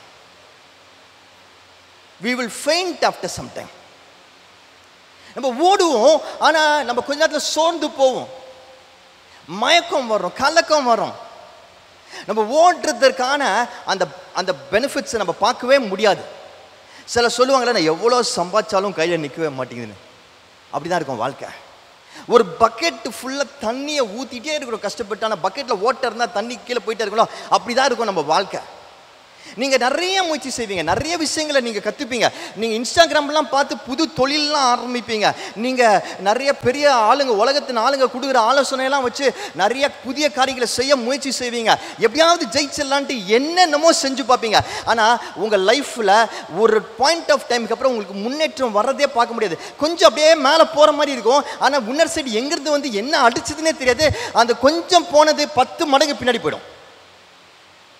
But some point of time you will be working a lot. நிறைய வேலை செய்வீங்க, நிறைய காரியங்களை செஞ்சுட்டே இருப்பீங்க, ஆனால் ரொம்ப சோர்வாயிடும், டயர்ட் ஆகிடும். இன்னும் சிலர் இதை உணர்ந்திருப்பீங்க. நிறைய சம்பாதிக்க நிறைய காரியங்கள் உங்களுக்கு இருக்கும், நிறைய வேலை செய்ய நிறைய காரியங்கள் இருக்கும், நிறைய சாதிக்க நிறைய காரியங்கள் இருக்கும். ஆனால் உள்ள மனசில் ஒரு வெறுமை இருந்துகிட்டே இருக்கும். there will be such a dryness and vacuum. என்னெல்லாம் பண்ணால், ஓ இது பண்ணால் சந்தோஷம் வந்துடும், இது பண்ணால் நிம்மதி வந்துடும், அது பண்ணால் நான் எதிர்பார்க்குற அந்த காரியம் நடந்துடும்னு சொல்லி நீங்கள் ஒன்றா முயற்சி செய்வீங்க. ஆனால் finally at one point of time நீங்கள் பார்த்துட்டே இருப்பீங்க, நீங்கள் எது செஞ்சாலும் உள்ள நிறைவே இல்லாமல் இருக்கும். that's because you are tired. கட்டப்பட்டிருக்கிறீங்க. and with lot of burden, with lot of prayer, I'm standing in front of you. என் சபை மக்கள் கட்டப்பட்டிருக்கிறத பார்க்கிறத ஒரு தகப்பனாக எனக்கு சுத்தமாக விருப்பம் இல்லை. அது சத்தியம். இவ்வளோ நல்லா தெரிஞ்ச பிறகு என் சபை மக்கள், என்னோட பிள்ளைகள், the children that God has given me to be tied like this, I'm so burdened. நம்ம எல்லாருமே கட்டப்பட்டிருந்தோம். பட் ஆண்டவர் இன்றைக்கு சத்தியத்தின் மூலமாக நமக்கு சில காரியங்களை சொல்ல முடியாது. I think it's time that we come out of these bondages. ஐயா, நான் பர்ஃபெக்ட் கிடையாது, நான் ஒரு சூப்பர் ஹியூமன் கிடையாது. all of us are struggling. But ஆனால் நம்ம சத்தியத்தை பின்பற்றோம் இல்லையா? there's a God who loves us, Father who loves us, நமக்கு டீச் பண்றாரு இல்லையா? எத்தனையோ வருஷங்கள் எனக்கு இது தெரியாது. அதெல்லாம் இன்றைக்கு ஆண்டவர் சொல்லிக் கொடுக்குற சத்தியத்தை நான் நிறைய வாட்டி நான் யோசிப்பேன். இதை ஒரு 5 வருஷத்துக்கு முன்னாடி, 10 வருஷத்துக்கு முன்னாடி நான் ரட்சிப்புக்குள்ள வரும்பொழுது யாராவது எனக்கு சொல்லி கொடுத்துருந்தா எவ்வளோ நல்லா இருக்கும்னு நான் ரொம்ப வேதனைப்பட்ட நாட்கள் உண்டு. எனக்கு இதெல்லாம் முன்னாடியே தெரிஞ்சதா நான் என் லைஃப்பை எவ்வளோ மாற்றி இருப்பேன். எனக்கு இதெல்லாம் முன்னாடியே தெரிஞ்ச நான் எத்தனை பேரோட லைஃப்பை மாறுறதுக்கு ஒரு காரணமாக இருந்திருப்பேன். But I did not know these are in the Bible. யாருமே சொல்லி கொடுக்கல. வெறும் வாக்கு தத்தங்களும் ஆறுதல் வசனங்களும் பேசிட்டு போயிட்டாங்க, மனப்பாடம் செய்ய சொல்லிட்டு பேசிட்டு போயிட்டாங்க. பட் இதெல்லாம் வேதத்தில் இருக்கு. நம்ம இயேசுப்பா சொன்ன காரியங்கள் கர்த்தர் நமக்காக வைத்திருக்கிற காரியங்கள். And today God is revealing இட்னா அது நம்ம 2 கையிலும் அரவணைச்சுக்கணுமா வேண்டாமா? இன்றைக்கு நான் சொல்றேன், திரும்ப சொல்றேன், நம்ம எல்லாரும் கட்டப்பட்டிருக்கிறோம். But God wants us to come out of it. விடுதலை கொடுக்க அவர் காத்து கொண்டிருக்கிறார். அந்த விடுதலையை கர்த்தர் கொடுத்த உடனே நம்மளோட தரிசனத்தையும் நம்மளோட பணியும் நம்ம தெரிந்து கொள்ள போகிறோம். வேதத்திலேருந்து ஒரு முக்கியமான பகுதியை நம்ம வாசிக்க போகிறோம். ஒரு நல்ல தெரிஞ்ச பகுதி தான். 1 சாமுவேல் 3ஆம் அதிகாரம் முழுசாக வாசிக்க போகிறோம். ஆனால் இதில் சில முக்கியமான காரியங்களை நம்ம தெரிஞ்சுக்க போகிறோம். வாசிப்போமா? 1 சாமுவேல் 3ஆம் அதிகாரம்.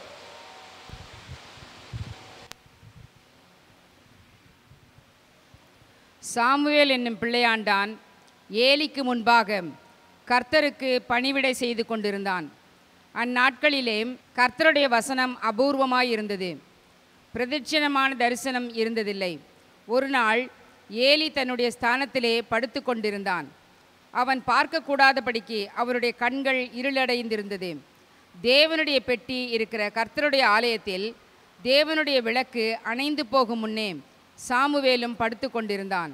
அப்பொழுது கர்த்தர் சாமுவேலை கூப்பிட்டார். அதற்கு அவன், இதோ இருக்கிறேன் என்று சொல்லி ஏலியினிடத்தில் ஓடி, இதோ இருக்கிறேன், என்னை கூப்பிட்டீரே என்றான். அதற்கு அவன், நான் கூப்பிடவில்லை, திரும்பி போய் படுத்துக்கொள் என்றான். அவன் போய் படுத்து கொண்டான். மறுபடியும் கர்த்தர் சாமுவேலே என்று கூப்பிட்டார். அப்பொழுது சாமுவேல் எழுந்திருந்து ஏலியிடத்தில் போய், இதோ இருக்கிறேன், என்னை கூப்பிட்டீரே என்றான். அதற்கு அவன், என் மகனே, நான் உன்னை கூப்பிடவில்லை, திரும்பி போய் படுத்துக்கொள் என்றான். சாமுவேல் கர்த்தரை இன்னும் அறியாதிருந்தான். கர்த்தருடைய வார்த்தை அவனுக்கு இன்னும் வெளிப்படவில்லை. கர்த்தர் மறுபடியும் 3ஆம் விசை சாமுவேலே என்று கூப்பிட்டார். அவன் எழுந்திருந்து ஏலியிடத்தில் போய், இதோ இருக்கிறேன், என்னை கூப்பிட்டீரே என்றான். அப்பொழுது கர்த்தர் பிள்ளையாண்டானை கூப்பிடுகிறார் என்று ஏலி அறிந்து சாமுவேலை நோக்கி, நீ போய் படுத்துக்கொள், உன்னை கூப்பிட்டால் அப்பொழுது நீ கர்த்தாவே சொல்லும், அடியேன் கேட்கிறேன் என்று சொல் என்றார். சாமுவேல் போய் தன்னுடைய ஸ்தானத்திலே படுத்து கொண்டான். அப்பொழுது கர்த்தர் வந்து நின்று முன்போல சாமுவேலே சாமுவேலே என்று கூப்பிட்டார். அதற்கு சாமுவேல், சொல்லும், அடியேன் கேட்கிறேன் என்றான். கர்த்தர் சாமுவேலை நோக்கி, இதோ நான் இஸ்ரவேலிலே ஒரு காரியத்தை செய்வேன். அதை கேட்கிற ஒவ்வொருவனுடைய 2 காதுகளிலும் அது தொனித்து கொண்டிருக்கும். நான் ஏலியின் குடும்பத்திற்கு விரோதமாக சொன்ன யாவையும் அவன் மேல் அந்நாளிலே வரப்பண்ணுவேன். அதை தொடங்கவும் அதை முடிக்கவும் போகிறேன். அவன் குமாரர் தங்கள் மேல் சாபத்தை வரப்பண்ணுகிறதை அவன் அறிந்திருந்தும் அவர்களை அடக்காமற் போன பாவத்தின் நிமித்தம் நான் அவன் குடும்பத்திற்கு என்றும் நீங்காத நியாய தீர்ப்பு செய்வேன் என்று அவனுக்கு அறிவித்தேன். அதன் நிமித்தம் ஏலியின் குடும்பத்தார் செய்த அக்கிரமம் ஒருபோதும் பலியினாலாவது காணிக்கையினாலாவது நிவர்த்தியாவதில்லை என்று ஏலியின் குடும்பத்தை குறித்து ஆணையிட்டிருக்கிறேன் என்றார். சாமுவேல் விடியற்காலம் மட்டும் படுத்திருந்து கர்த்தருடைய ஆலயத்தின் கதவுகளை திறந்து சாமுவேல் ஏலிக்கு அந்த தரிசனத்தை அறிவிக்க பயந்தான். ஏலியோ, சாமுவேலே, என் மகனே என்று சாமுவேலை கூப்பிட்டான். அவன், இதோ இருக்கிறேன் என்றான். அப்பொழுதே அவன், கர்த்தர் உன்னிடத்தில் சொன்ன காரியம் என்ன? எனக்கு அதை மறைக்க வேண்டாம். அவர் உன்னிடத்தில் சொன்ன சகல காரியத்திலும் யாதொன்றை எனக்கு மறைத்தாயானால் தேவன் உனக்கு அதற்கு சரியாகவும் அதற்கு அதிகமாகவும் செய்வாராக என்றான். அப்பொழுது சாமுவேல் ஒன்றையும் அவனுக்கு மறைக்காமல் அந்த காரியங்களையெல்லாம் அவனுக்கு அறிவித்தான். அதற்கு அவன், அவர் கர்த்தர், அவர் தமது பார்வைக்கு நலமானதை செய்வாராக என்றான். சாமுவேல் வளர்ந்தான். கர்த்தர் அவனுடனே கூட இருந்தார். அவர் தம்முடைய எல்லா வார்த்தைகளிலும் ஒன்றையாகிலும் தரையிலே விழுந்து போக விடவில்லை.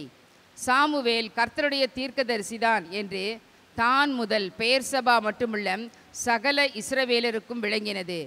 கர்த்தர் பின்னும் சீலோவிலே தரிசனம் தந்தருளினார். கர்த்தர் சீலோவிலே தம்முடைய வார்த்தையினாலே சாமுவேலுக்கு தம்மை வெளிப்படுத்தினார். போதும், நம்ம இங்கிலீஷில் நடுவில் வாசிப்போம். இந்த 1 சாமுவேல் chapter 3 ஃபுல்லாக பார்த்தீங்கன்னா it is talking about the calling of Samuel. எப்படி காலிங்? நம்ம கிறிஸ்துவ சர்க்கிளில் நான்லாம் வந்து ரட்சிக்கப்பட்ட நாட்களில் நிறைய பேர் எங்கிட்ட கேட்குற கேள்வியாக இது இருந்தது. உங்களோட காலிங் என்ன என்று சொல்லி கேட்பாங்க, உங்களோட அழைப்பு என்ன என்று சொல்லி கேட்பாங்க, உங்களோட அழைப்பு என்ன, உங்களோட காலிங் என்ன என்று சொல்லி கேட்பாங்க. இந்த விஷயம்லாம் எனக்கு புரியறதுக்கே கொஞ்சம் நாள் ஆச்சு. ஆனால் எனக்கு அது பயங்கர ப்ரெஷர் போட்டுச்சு பாருங்கள், ரொம்ப ப்ரெஷர் போட்டுச்சு எனக்கு. அந்த நாட்களில் ப்ரெஷர் போட்டுச்சு. அப்போ எனக்கு காலிங்னு ஒன்று இருக்கணுமா, அழைப்புன்னு ஒன்று இருக்கணுமா, ஆண்டவரேன்னு சொல்லி ரொம்ப அழுவேன், ஜெபிப்பேன். ஆனால் எனக்கு அது புரியல. அது வந்து ஒரு ப்ரெஷராக மாறிடுச்சு, அது ஒரு என்ஜாய் பண்ண முடியல. அதனால தான் நான் ரொம்ப தெளிவாக இருக்கிறேன். இதெல்லாம் முக்கியமான விஷயம், பிப்ளிக்கலான விஷயம். ஆனால் அது என்ன என்பதை நம்ம மக்களுக்கு சொல்லி புரிய வைக்கணும். சும்மா நமக்கு தெரிஞ்ச வார்த்தைகள்லாம் போயிட்டு நம்ம விசுவாசிங்கிட்ட பேசக்கூடாது. மற்றவங்ககிட்ட போய் சும்மா பைபிள் வேர்ஸ்லாம் நமக்கு தெரிஞ்ச வசனங்கள்லாம் எடுத்து அப்படி சொல்லிட்டு இருக்கக்கூடாது. அது என்னன்னு அவங்களுக்கு புரிய வைக்கணும். அப்போ தான் அவங்க அதை புரிந்து கொண்டு கர்த்தருக்குள்ள முழுமையாக தங்கள் வாழ்க்கையை ஒப்பு கொடுப்பாங்க. அன்றைக்கி ஒருவேளை எனக்கு யாராவது எக்ஸ்பிளைன் பண்ணியிருந்தா நான் எப்போ தெரிஞ்சு இந்நேரம் வேற எங்கேயோ போயிருப்பேன். ஆனால் கொஞ்சம் கொஞ்சமாக தான் நான் தெரிஞ்சுக்க முடிகிறது. முதல்ல இந்த காரியத்தை புரிஞ்சுக்கோங்க. காலிங், அழைப்பு என்று சொல்லும் பொழுது தரிசனத்தை குறிக்கிறது. கர்த்தர் நம்ம எந்த தரிசனத்திற்காக அழைத்திருக்கிறாரோ, இந்த விஷன் என்று சொல்லி பாருகிறோம்ல, அதை நமக்கு உணர்த்துகிறது தான் காலிங். அது தேவன் நம்மை அழைக்கிறது. சாமுவேலோட இந்த வசனங்களை வாசிக்கும் பொழுது சாமுவேல் கர்த்தரால் அவருடைய மனசுல ஃபர்ஸ்ட் உருவாக்கப்பட்டவன். First he was conceived in God's mind. எதற்காக கன்சீவ் பண்ணப்பட்டான் தெரியுமா Samuel? he had a very powerful purpose. ஆண்டவர் எதற்காக சாமுவேல் என்ற ஒருத்தரை அவரோட மனசுல ஃபர்ஸ்ட் யோசிச்சாரு, கன்சீவ் பண்ணாரு? யாராவது சொல்லுங்க பார்க்கலாம்.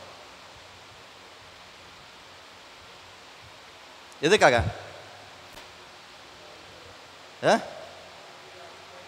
எதுக்கு அங்கிள்? ஆவியில் அபிஷேகம், தாவீது அபிஷேகம் பண்றதுக்கு. அப்புறம் அண்ணா ஜெபித்தார்கள், ஓகே. ஆனால் அண்ணா ஜெபித்தனால தான் ஆண்டவர் உருவாக்கினாரா? அண்ணா ஜெபிக்கிறாங்க, அண்ணா வந்து பயங்கரமாக ஜெபிக்கிறேன், எனக்கு வந்து குழந்தையா இல்லை. ஸோ ஆண்டவர் அப்படியே உட்காந்துட்டே இருக்கிறாரு. திடீர்னு அண்ணா ஜெபிக்கிறதுக்கா, ஓ பாவம் இந்த பொண்ணு ரொம்ப ஜெபிக்குது, சரி ஒரு குழந்தைய கொடுத்துருவோம், அப்படியா கொடுத்தாரு? அதுவே தப்பு. ஃபர்ஸ்ட் நம்ம அந்த மாதிரி கான்செப்ட் இருக்கக்கூடாது. ஆண்டவர் ஏற்கனவே சாமுவேலை தன் மனசுல உருவாக்கி இருக்கிறார் ஒரு பெரிய திட்டத்திற்காக, ஒரு தரிசனம். அண்ணால அதுக்காக ஆயத்தப்படுத்தி இருந்தாரு, அதுக்குன்னு ஒரு டைம் வச்சிருந்தாரு. It's not because Anna prayed to understand the vision that God had. நம்ம ஜெபிக்கிறதுனால ஆண்டவர் எதையும் செய்யறது கிடையாது. ஜெபிக்கிறதுனால நம்ம தெளிவாகிறோம், அவ்வளோதான். நம்ம ஸ்ட்ராங்காகிறோம், ஆண்டவர் வச்சிருக்கிற அந்த பர்பஸை புரிஞ்சுக்கிறோம், அதுக்கு பக்குவம் வருது. நல்லா கவனிச்சுக்கோங்க. ஒருவேளை அண்ணா இந்த ப்ராசஸில் போகலன்னா, ஒருவேளை அண்ணா இந்த வெயிட்டில் போகலன்னா, ஒருவேளை அண்ணா இந்த ப்ரேயர் பண்ணலைன்னா அவள் அந்த ஆலயத்துக்கு அவனுக்கு கொடுத்துருப்பாளான்னு தெரியல. But the time of waiting, the time of prayer made it very clear for her the purpose that God has got for that boy. Okay. ஆனால் அதனால் அண்ணா ஜெபித்தனால அது நடக்கல. ஆண்டவர் எதுக்காக என்ன யோசிச்சாரு? சாமுவேல் குறித்து என்ன தரிசனம் வச்சிருந்தாரு? பைபிள் பழைய ஏற்பாட்டில் நல்லா கவனமாக கேட்டுக்கோங்க. பழைய ஏற்பாடில், ஓல்ட் டெஸ்ட்மெண்ட்ல இது வரைக்கும் தேவனுடைய சந்ததியான இஸ்ரவேலை ஆளுகை செய்தது, ரூல் பண்ணது ஜட்ஜஸ்,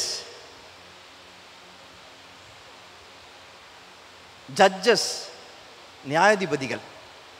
ஆனா இதுக்கு அப்புறம் தான் ஆண்டவர் முதல் ராஜாவை ஏற்படுத்துறார், king ஏற்படுத்துறார். The transition from judge ruling to king ruling happened through this prophet. ஒரு சந்ததியவே மாற்றுவதற்கு, ஆயத்தப்படுத்துவதற்கு, ஒரு ராஜ்யத்தை உருவாக்குவதற்காக ஆண்டவர் திட்டம் போடுறாரு. கொஞ்சம் நல்லா இதை ப்ராசஸ் பண்ணி யோசிச்சு பாருங்க. சாமுவேல் மூலமாக தேவன் என்னெல்லாம் செஞ்சார்? தாவீதை அபிஷேகம் பண்ணது ஒரே ஒரு விஷயம்தான், ஒன்று தான். பட் சாமுவேல் மூலமாக தாவீதை ராஜாவாக்கினார், சவுல ராஜாவாக்கினாரு, பல ராஜ்யத்தை கட்டும்படியாக செய்தார், பல ப்ராஃபஸிஸ் வந்தது. அந்த இஸ்ரவேலுடைய லேண்ட்ஸ்கேப்பில் ஒரு பெரிய சேஞ்சு இவர் மூலமாக வந்தது.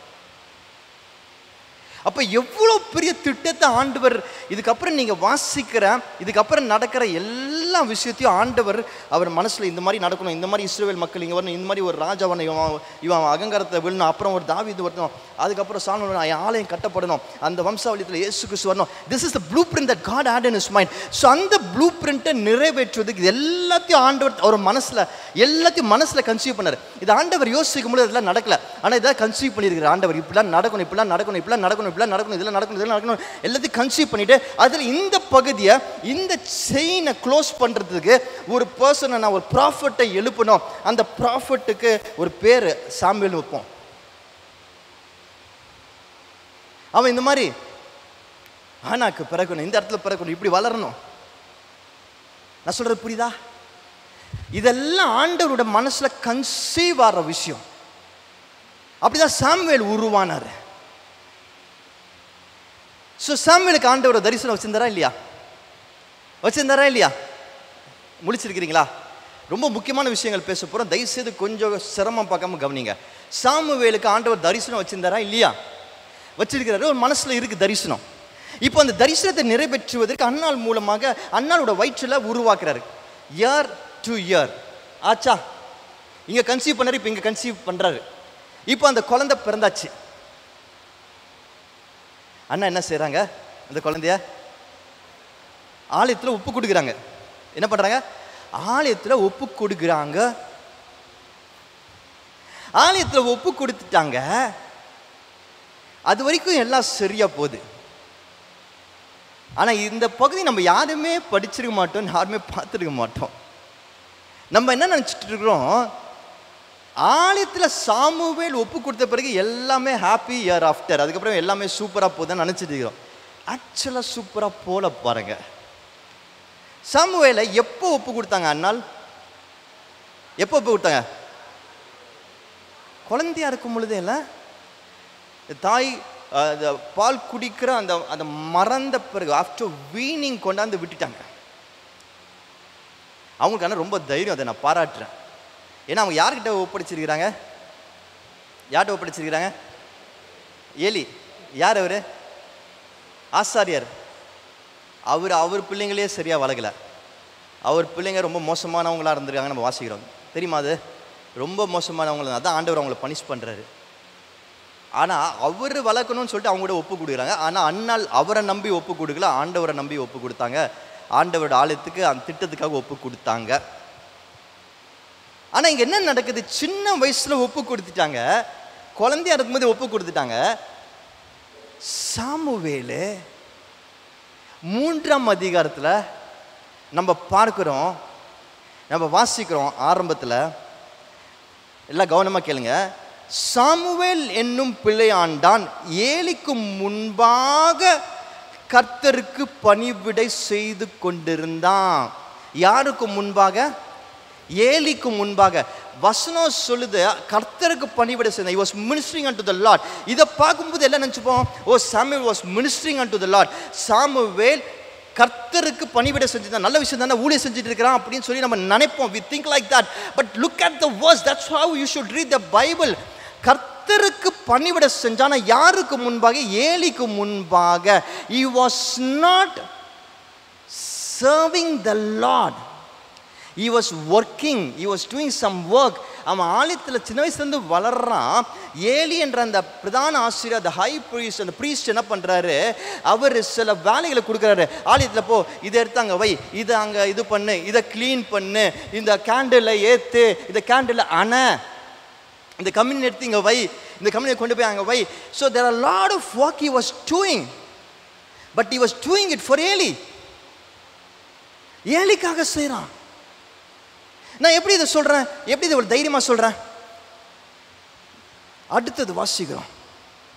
அந்நாட்களிலே, கவனமாக கேட்குறீங்களா? அந்நாட்களிலே கர்த்தருடைய வசனம் அபூர்வமாய் இருந்தது. பிரதிச்சியமான தரிசனம் இருந்ததில்லை. There was no vision. God's word was so rare. இங்கே கர்த்தரோட வார்த்தை கடந்து போல. இவங்க கடமைக்காக சில வேலைகளை செஞ்சுட்டு இருக்கிறாங்க, காசுக்காக வேலைகளை செஞ்சு, பேருக்காக வேலைகளை செஞ்சுருக்காங்க. But they were not listening to the word of God. Vision இல்லை, தரிசனம் இல்லை, யாருக்குமே தெரியல தரிசனம். இன்னும் உங்களுக்கு காண்பிக்கிறேன் பாருங்க, 4ஆம் வசனம். அப்பொழுது கர்த்தர் சாமுவேலை கூப்பிட்டார். அதற்கு அவன், இதோ இருக்கிறேன் என்று சொல்லி ஏலியின் இடத்தில் ஓடினான். இதோ இருக்கிறேன், என்னை கூப்பிட்டீரே என்றான். அதுக்கு அவன், நான் கூப்பிடுவதை திரும்ப போய் படுத்துக்கொள் என்று அவன் போய் படுத்து கொண்டான். சாமுவேலே கர்த்தர் அவனை கூப்பிடும் போது எங்க போனா? எங்க போனா? ஏலி இடத்துல போனா. யார் அவனை கூப்பிட்டது? Who called him? God called him. But where did he go? To Eli. ஏன் ஏலி கிட்ட போனா? ஏன் அவன் ஏலி கிட்ட போனா? He was tied to Eli. அவன் ஏலியோட கட்டப்பட்டு இருந்தான். He was tied to Eli. நல்லா கவனிங்க, ஆண்டவர் அவனுக்கு ஒரு திட்டத்தை வச்சு அங்கே அனுப்புறாரு. அந்த இடத்துல இருக்கிறான், அவங்க வளர்றான், அவன் வளர்க்கப்படுகிறான். ஆனால் அவனுக்கு கர்த்தரோட வார்த்தை இல்லை. இந்த வசனங்களை நம்ம தொடர்ந்து வாசிக்கும் பொழுது நம்ம பார்ப்போம். இந்த வசனத்தில் சொல்லப்பட்டிருக்கோம். என்ன சொல்லப்பட்டிருக்கோம்? சாமுவேலுக்கு என்னாச்சு?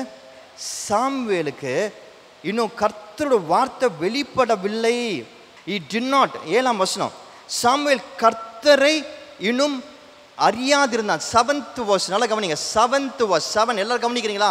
முக்கியமான விஷயங்களை பேசுறேன். இந்த வசனங்களை நம்மளை மாற்ற போகுது. 7ஆம் வசனம். சாமுவேல் கர்த்தரை இன்னும் அறியாதிருந்தான். Now Samuel did not yet know the Lord. Now Samuel did not yet know the Lord. Nor was the word of the Lord. And the word of the Lord had not yet been revealed to him. Samuel இன்னும் கர்த்தரை அறியாதிருந்தான். கர்த்தரோட வார்த்தை அவனுக்கு இன்னும் வெளிப்படவில்லை. யாருக்கு? சாமுவேலுக்கு. சின்ன வயசுல ஆலயத்துக்கு ஒப்பு கொடுக்கப்பட்டவனுக்கு, சின்ன வயசுல ஆலயத்தில் வளர்ந்தவனுக்கு, சின்ன வயசுலேருந்து கர்த்தருக்காக பணிவிடை செய்கிறவனுக்கு இன்னும் கர்த்தரை தெரியவில்லை, கர்த்தரோட வார்த்தை வெளிப்படவில்லை. புரியுதா? You understand? புரியுதா உங்களுக்கு? இன்னும் அவங்களுக்கு வெளிப்படலை, கர்த்தரோட வார்த்தை இன்னும் வெளிப்படலை. It's still not revealed. It's still not revealed. Okay, இன்னொரு விஷயத்தை சொல்லட்டுமா? சாமுவேலுக்கு இப்போ என்ன வயசு?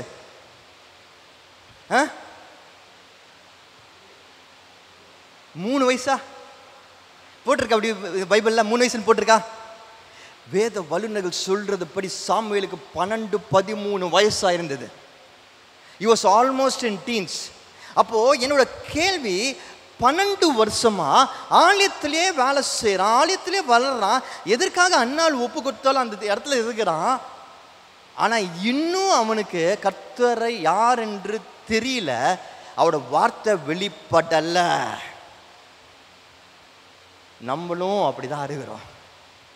ரொம்ப வருஷமா ஆண்டவருக்குள்ள இருக்கிறோம், சபையில் இருக்கிறோம், ஊழியம் கூட செய்கிறோம். ஆனால் யார் கர்த்தர், அவர் எதற்காக என்னை கன்சீவ் பண்ணார், எதற்காக என்னை அவர் மனசில் உருவாக்கினார், அவர் எனக்கு வைத்திருக்க தரிசனம் என்ன, இன்னும் நமக்கு தெரியல. நம்ம வேலை செய்கிறோம், ஆண்டவருக்காக வேலை செய்கிறோம், ஓடுறோம். ஆனால் இன்னும் கர்த்தர் நமக்காக என்ன தரிசனம் வச்சிருக்காரு நமக்கு தெரியல. ஏன்? we are tied. நம்ம கட்டப்பட்டிருக்கிறோம். பொருட்களுக்கோ, மனிதர்களுக்கோ, இடங்களுக்கோ, சில ஊழியம் என்று சொல்கிற காரியங்களும் கட்டப்பட்டுக்கிறோம். But we are still not completely revealed. The word of God is revealed to us.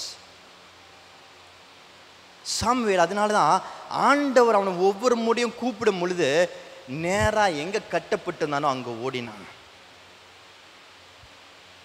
இன்னைக்கு ஆண்டவர் நம்ம ஒருத்தர் கூப்பிட்டுட்டே இருக்கிறாரு,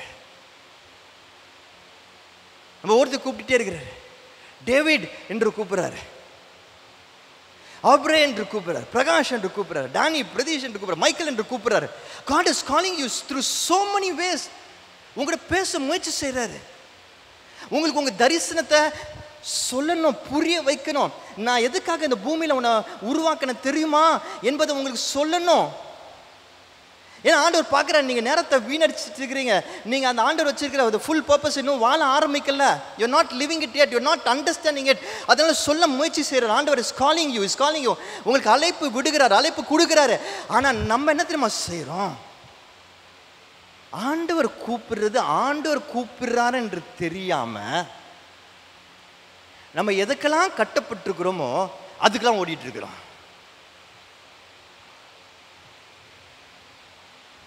நிறைய பேர் சில வேலையில் இருப்பீங்க, நல்லா சக்ஸஸ்ஃபுல்லாக கூட இருப்பீங்க. ஒரு எக்ஸாம்பிளுக்காக சொல்கிறேன். ஆனால் உங்களால் பெருசாக சாதிக்க முடியாமல் இருக்கணும். ரொம்ப நாளாக ஒரே இடத்துல கட்டி போட்ட மாதிரி இருக்கும். இல்லாட்டி மனசில் ஒரு வெறுமை இல்லாமல் இருக்கும். ஏன்டா போகிறோம் வேலைக்குன்ற மாதிரி இருக்கும். நான் சொல்லட்டுமா, அது உங்கள் இடம் கிடையாது, அது உங்கள் அழைப்பு கிடையாது. ஆனால் ஆண்டவர் உங்களுக்கு என்னன்னு சொல்லி உணர்த்துறதுக்கு ரொம்ப நாளாக ட்ரை பண்ணிகிட்டே இருக்கிறார். ஆனால் நீங்கள் பணம்ன்ற ஒரு காரியத்தில் கட்டப்பட்டுருக்கிறீங்க, இல்லாட்டி பேருன்ற ஒரு காரியத்தில், பதவின்ற ஒரு காரியத்தில் கட்டுப்பட்டுருக்கிறீங்க. இல்லை உங்கள் கூட வேலை செஞ்சவங்களாம் இன்றைக்கி அதே லைனில் நல்லா வளர்ந்துட்டே போகிறாங்க, வேறு அதே ஒரு கம்பெனியில் வளர்ந்துட்டே போகிறாங்க. ஸோ அதுக்கு ஈக்குவலாக நம்மளும் வரணுன்ற அந்த விஷயத்தில் கட்டப்பட்டுருக்கிறீங்க. யாரோ ஒரு மனுஷனுக்காக கட்டப்பட்டுருக்கிறீங்க, ஏதோ ஒரு விஷயத்துக்காக கட்டப்பட்டுருக்கிறீங்க. அதனால் ஆண்டவர் உங்களுக்கு திரும்ப திரும்ப கூப்பிட்டுட்டே இருக்கிற, இல்லை மகனே நித்யா, இல்லை இது இல்லை உனக்கு என்று ஆண்டவர் சொல்கிறாரு. ஆனால் நீங்கள் கட்டப்பட்டிருக்கிற அந்த பணம் உங்களுக்கு பெருசாக, நீ கட்டப்பட்டிருக்கிற அந்த பதவி உங்களுக்கு பெருசாக, நீ கட்டப்பட்டிருக்கிற அந்த நபர் உங்களுக்கு பெருசாக இருக்கிறனால ஆண்டவர் கூப்பிட்டாலும் உங்களுக்கு அந்த விஷயங்கள் கூப்பிடுகிற மாதிரி இருக்குது. அதனால் அதுக்கு தான் போகிறீங்க. இன்னைக்கு வரைக்கும் நீங்கள் இன்னும் ஆண்டவர் உங்களுக்கு வச்சிருக்கிற தரிசனத்தை புரிஞ்சுக்கல. நம்ம எல்லாம் நிறைய விஷயத்தில் இருக்கிறோம். யா நமக்கெல்லாம் வயசாயிடுச்சு, எனக்குலாம் 47 வயசு ஆயிடுச்சு.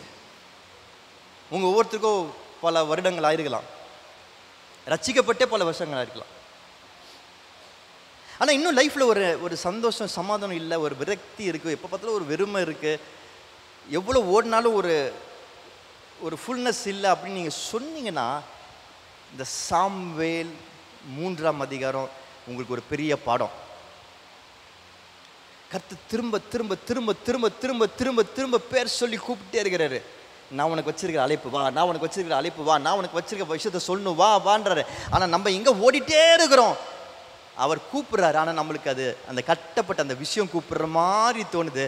ஆனால் நம்ம நேரத்தை, நம்மளுடைய எனர்ஜியை, நம்மளுடைய ரிசோர்ஸஸை, தாளந்துகளை அதில் தான் திரும்ப திரும்ப கொடுத்துட்டே இருக்கிறோம். வளர்ச்சியே இல்லை.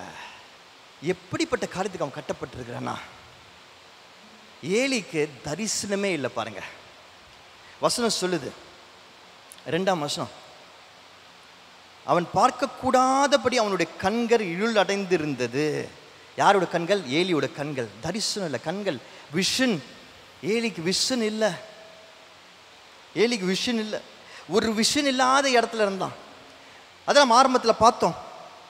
பிரதிச்சியமான தரிசனம் இருந்தது இல்லை, அந்த இடத்துல தரிசனம் இல்லை. நீங்க இன்றைக்கு கட்டப்பட்டிருக்கிற விஷயம் தரிசனம் இல்லாத இடமா இருக்கா? விஷன் இல்லாத ஒரு பீப்புளோட, விஷன் இல்லாத ஒரு காரியத்தோட நீங்க கட்டப்பட்டிருக்கிறீங்களா? ஆனா ஆண்டவர் எவ்வளவு நல்லவரா இருக்கிறார் பார்த்தீங்களா? அவர் நம்மளை நேசிக்கிறவரா இருக்கிறார். சாம்வேல் 3ஆம் அதிகாரத்தில் சாம்வேலுக்கு ஏற்பட்ட அதே அனுபவத்தை கர்த்தர் இன்றைக்கு இந்த 23ஆம் ஜூன் அன்றைக்கு காலையில் இந்த வேகாத வெயிலில் இந்த அடுமனை அடுப்பில் உட்கார வச்சு நமக்கு வெளிப்படுத்த ஆசைப்படுறாரு. இதனால என்ன தெரிஞ்சுக்கணும்னா, சிலருக்கு அவங்க பகலின் குளிர்ச்சியில் புல்தரையில் அந்த அமர்ந்த தண்ணீர் பக்கத்துலேயே புரிஞ்சிடும். சிலருக்கு புரியாது. ஏன்னா கொஞ்சம் அவங்க நல்ல ஒரு தமிழ் வார்த்தையாக சொல்லுங்க, மொரட்டாட்டம் பிடிச்சவங்களா இருப்பாங்க, பிடிவாதக்காரங்களாக இருப்பாங்க, கொழுப்பு நிறையா இருக்கும். அப்போ என்ன பண்ணணும்? நல்லா நெருப்பில் போட்டால் தான் கொழுப்பு உருகும். அதுக்காக இப்படி கூட சிலருக்கெல்லாம் சொல்லி தருவார். But God will teach us somehow. நமக்கு அன்பா அரவணைச்சு சொல்லி கொடுத்தா புரிஞ்சா அன்பா அரவணைச்சு சொல்லி கொடுப்பாரு. அடிச்சு தான் சொல்லி கொடுக்கணும்னா அடிச்சு சொல்லி கொடுப்பாரு. ஏன்னா அவர் நம்முடைய அப்பா. சாமுவேலுக்கு எப்படி இந்த தரிசனம் ஆண்டவர் அன்னைக்கு கொடுத்தாரோ அதே மாதிரி இன்றைக்கு நமக்கும் கொடுக்கிறவரா இருக்கிறார். சாமுவேலை கூப்பிட்டாரு. சாமுவேல் திரும்பி போனானா ஒரு பாயிண்ட் ஆஃப் டைம்ல எங்க கட்டப்பட்டிருந்தானோ அங்கிருந்தே அவனுக்கு பதில் கிடைச்சது. இன்றைக்கு நான் விசுவாசிக்கிறேன், நீங்க கட்டப்பட்ட இடத்துல இருந்தே உங்களுக்கு பதில் கிடைக்கும் என்று சொல்லி, நீ இங்க வராத, திரும்ப உன்னோட ஆண்டவர்கிட்ட போ என்று சொல்லி ஆண்டவர் அங்கிருந்து உங்களை எடுக்க போறாரு. ஏலியா சொல்றான், அப்போ அது ஆண்டவர் நீ போ போ போ அப்படின்னு சொல்லி அமுச்சு விடுறான். இப்போ இந்த முறை ஆண்டவர் கூப்பிடும் பொழுது சாமுவேல் சொல்றான், ஐயா நான் கேட்கிறேன். எத்தனை பேர் சொல்ல போறீங்க லார்ட்? எத்தனை பேர் சொல்ல போறீங்க லார்ட் நான் கேட்க ஆயத்தமா இருக்கிறேன், நான் கேட்க ஆயத்தமா இருக்கிறேன். Today I want to tell you something very important. இந்த நேரத்தில் நான் விசுவாசிக்கிறேன், this is the move of the holy spirit. பரிசுத்த ஆவியானவர் நீங்கள் அசைவாடுகிற நேரம் இது. நிறைய பேர் இன்றைக்கு நம்ம ஜெபிக்கும் பொழுது உணர்வீங்க, வீட்டுக்கு போயிட்டு உணர ஆரம்பிப்பீங்க. உங்களுக்கு ஆண்டவர் வச்சிருக்கிற அழைப்பு. நீங்கள் எங்கெல்லாமோ ஓடிட்டீங்க, எதை பின்னாலுமோ ஓடிட்டீங்க, நிறைய இடத்துல கட்டப்பட்டு இருந்தீங்க. ஆனால் இன்றைக்கு ஒரு சூப்பர் நேச்சுரல் திங் நடக்க போகுதுன்னு நான் விசுவாசிக்கிறேன். இன்றைக்கி நீங்கள் ஏன் இங்கே வந்தீங்கன்னு நீங்கள் நினச்சிட்டு இருப்பீங்க பல காரியத்தில், ஆனால் அது கிடையாது. நீங்கள் என்ன நினைக்கிறீங்களோ அதனால நீங்கள் வரல. இங்கே ஆண்டவர் உங்களை சாமுவேலை கட்டி இழுத்துட்டு வந்த மாதிரி, நீங்கள் கட்டப்பட்டிருக்க கட்டிலிருந்து உங்களை வெளியே கொண்டு வரது கட்டி இழுத்துட்டு வந்த மாதிரி உங்களை கட்டி இழுத்துட்டு வந்திருக்கிறாரு. And God is going to speak His calling into your life. Samuel கிட்ட ஆண்டவர் ரொம்ப தெளிவாக சொல்கிறார். அவன் கேட்க ஆரம்பித்தவன என்ன பேசினார் இங்கிலீஷில்? 11th verse. Then the Lord said to Samuel, Behold, I will do something in Israel at which both ears of everyone who hears it will tingle. ஆண்டவர் சாமுவேல் கிட்ட என்ன சொல்றாரு? தீர்க்க தரிசனம் சொல்றாரு, ப்ராஃபஸி சொல்றாரு. சாமுவேலோட உள்ளத்தை என்ன பேசுறாரு? ப்ராஃபஸி பேசுறாரு. ஏன் சாமுவேல் கிட்ட ப்ராஃபஸி பேசுறாரு? ஏன்னா சாமுவேலுக்கு அவர் கொடுத்திருந்த அழைப்பு ப்ராஃபட் என்கிற அழைப்பு. சாமுவேலை எப்படி அவர் உள்ளத்தில் கன்சீவ் பண்ணாரோ, சாமுவேலை எப்படி தாயின் உள்ளத்தில் கன்சீவ் பண்ணாரோ, ப்ராஃபட் என்று கன்சீவ் பண்ணாரு. அதை இப்போ அவனுக்கு வெளிப்படுத்துகிறாரு. This is how God will speak to you. என்னோட விஷன் தரிசனம் எனக்கு புரியலன்னு நீங்கள் சொன்னீங்கன்னா, நான் ரொம்ப ஜெபிக்கிறேன், நான் ரொம்ப கேட்குறேன், எனக்கு புரியலன்னு சொன்னீங்கன்னா, you have to be careful to listen to this. ஆண்டவர் திடீர்னு ஒரு நாள் வந்து கையை பிடிச்சி, வாப்பா வாப்பா வாப்பா, நீ இன்னிலேருந்து நீ ஒரு தீர்க்க தரிசி என்று சொல்லி கொண்டாந்து நிறுத்த மாட்டார். ஆனால் ஆண்டவர் என்ன செய்வார்? உங்களுக்குள்ள பேசுவார். எப்படி பேசுவார்னா, நான் உனக்கு இந்த வேலையை கொடுக்குறேன், நான் உனக்கு இந்த ஊழியத்தை கொடுக்குறேன், இந்த காரியத்தை செய், அடுத்தது நீ இதை செய்யணும், அடுத்தது நீ இதை பண்ணணும், அடுத்தது உங்ககிட்ட பேசணும்னு சொல்லுவார். பார்த்துக்கோங்க, அவர் அடுத்தது என்று சொல்லுகிற காரியம்தான் ஆண்டவர் உங்களுக்கு தரிசனத்துக்கு நேராக நடத்துகிற காரியம். The problem with us is most of the time we want God to tell us, ஆண்டவரே நீங்க சொல்லுங்க, நான் யாருன்னு சொல்லுங்க, நான் அப்போ போறேன், நான் இன்ஜினியரா, நான் மெக்கானிக்கா, நான் ரிக்ஷாக்காரனா, யாரும் சொல்லுங்க போறேன். No no no no, God won't come and tell you that things. கர்த்தர் என்ன செய்வார்னா, பா நீ போ, அந்த தெருவுக்கு போ என்று சொல்வார். அங்கே போகும் பொழுது when we go there, we will see a big car out there. Baby, God wants us to be a driver out there. But ஆண்டவர் நம்ம கிட்ட அப்படி தான் பேசுவார். அடுத்தது next, God will speak the next things to us. நம்ம அதுக்கு ஆர்வமாக இருக்கணும், கேட்கறதுக்கு ஆர்வமாக இருக்கணும், அதை புரிந்து கொள்ள ஆர்வமாக இருக்கணும், அடுத்தது என்னன்னு புரிந்து கொள்ள ஆர்வமாக இருக்கணும், நம்ம உள்ள திறந்திருக்கணும். சாமுவேல் கிட்ட சொல்றாரு, அவன் ப்ராஃபஸி சொல்றாரு. அது சாமுவேல் பெற்றுக்கொள்ளும் பொழுது சம்திங் பியூட்டிஃபுல் ஹேப்பன்ஸ். பாருங்க என்ன நடக்குது, நம்ம வாசிக்கிறோம் என்ன நடக்குது. சாமுவேல் இந்த தீர்க்க தரிசனத்தை வந்து சொல்லிட்டாரு, ஏலி கிட்ட சொல்லிட்டாரு. 19ஆம் வசனம் வாசிங்க. 19th verse. 19. So Samuel grew, and the Lord was with him, and let none of his words fall to the ground. 20. And all Israel from Dan to Beersheba knew that Samuel had been established as a prophet of the Lord. நல்ல கவனிங்க, Samuel என்ன தரிசனம் பண்ணி உருவாக்கினாரு? ப்ராஃபட்டை தரிசனம் பண்ணி உருவாக்கினாரு. இப்போ சாமுவேலோட calling நிறைவேறுது. Samuel இப்போ கட்டிலிருந்து வெளியே வர்றான், கர்த்தர் சொல்றதை கேட்குறான். அப்போ ப்ராஃபஸி அவனுக்குள்ள பேசுறாரு. ஆண்டவர் ப்ராஃபட்னு சொல்ல, ஆனால் ப்ராஃபஸி அவனுக்குள்ள பேசுறாரு. நல்ல கவனிங்க, ஆண்டவர் நம்ம கிட்ட நம்ம என்ன ஆக போறோமோ, எதுக்காக உருவாக்கினாரோ அது என்னன்னு சொல்ல மாட்டாரு, ஆனால் அதற்கான விஷயங்களை நம்ம இடத்துல பேசுவாரு, அதை செய்ய வைப்பாரு. அதை செய்ய செய்ய செய்ய ஆண்டவர் நமக்காக வச்சிருக்க தரிசனத்தை மற்றவங்க பார்ப்பாங்க. மக்கள்லாம் பார்த்தாங்க, எல்லாரும் பார்த்தாங்க. இது ஒரு ப்ராஃபட், இவர் ஒரு ப்ராஃபட், ஆண்டவர் உருவாக்கின ப்ராஃபட். சாமுவேல் யாரு? தீர்க்க தரிசி, கர்த்தருடைய தீர்க்க தரிசி. எப்படி அதை பார்த்தாங்க? ஏன்னா சாமுவேல் வாயிலிருந்து புறப்பட்ட ஒரு வார்த்தையும் தரையில் விழல. அப்படின்னு என்ன அர்த்தம்? சாமுவேல் வாயிலிருந்து புறப்பட்ட ஒரு வார்த்தையும் வீணம் போல நடக்காம இருந்ததே கிடையாது. ஆண்டவர் சாமுவேல் மூலமாக என்ன செய்யணும்னு சொல்லி சாமுவேலை உருவாக்கினாரோ அதுக்கு சாமுவேல் தன்னை ஒப்பு கொடுத்த உடனே அந்த நிமிஷத்துலேருந்து கடைசி வரைக்கும் சாமுவேலுக்கு ஒன்று சொன்னார். ஒருவர் தீர்க்கதரிசனமாக சொன்னார். சாமுவேல் போய் அதை செய்ய செய்ய செய்ய செய்ய சாமுவேல் யாராக ஆண்டவர் உருவாக்கினாரோ அது எல்லாரும் பார்க்க ஆரம்பிச்சாங்க. இப்படிதான் ஆண்டவர் உங்கள்கிட்ட ஒரு விஷயமா சொல்லுவார். அடுத்த திசை இதை செய் இதை செய் இதை செய் சொல்லுவார். நீங்க அது ஒரு விஷயமா செய்ய செய்ய உங்களை சுத்தி இருக்கிறவங்க நீங்க யார் என்பதை பார்க்க ஆரம்பிப்பாங்க. ஆனா இன்னைக்கு என்ன பிரச்சனைனா, நான் இதானோ, நான் அதானோ, நான் அப்படி ஆனோ, நான் இப்படி வரணும், நான் அப்படி வரணும், மக்களை நான் எப்படி பார்க்கணும்னு சொல்லி நம்ம ஓடி நம்ம தொபக்கடின்னு விழுந்துடுறோம். ஆனா அதை செய்யாம ஆண்டவர் சொல்றத ஒன்று ஒன்றா செய்யும் பொழுது நம்ம யாராக இருக்க வேண்டுமோ அதை சிறப்பாக இருப்போம். அதை எல்லாரும் பார்ப்பாங்க. ஒரே ஒரு முக்கியமான காரியத்தை இப்போ சொல்ல ஆசைப்படுறேன். சாமுவேலுக்கு ஆண்டவர் இதை சொன்ன உடனே அவன் ஏலிக்கிட்ட போல அதை மனசுல வச்சிருந்தான். அதை பற்றி யோசித்தான். ஏன் வசனம் சொல்லுது, அவன் ஏலிகிட்ட சொல்ல பயந்தான் கூட சொல்லுது.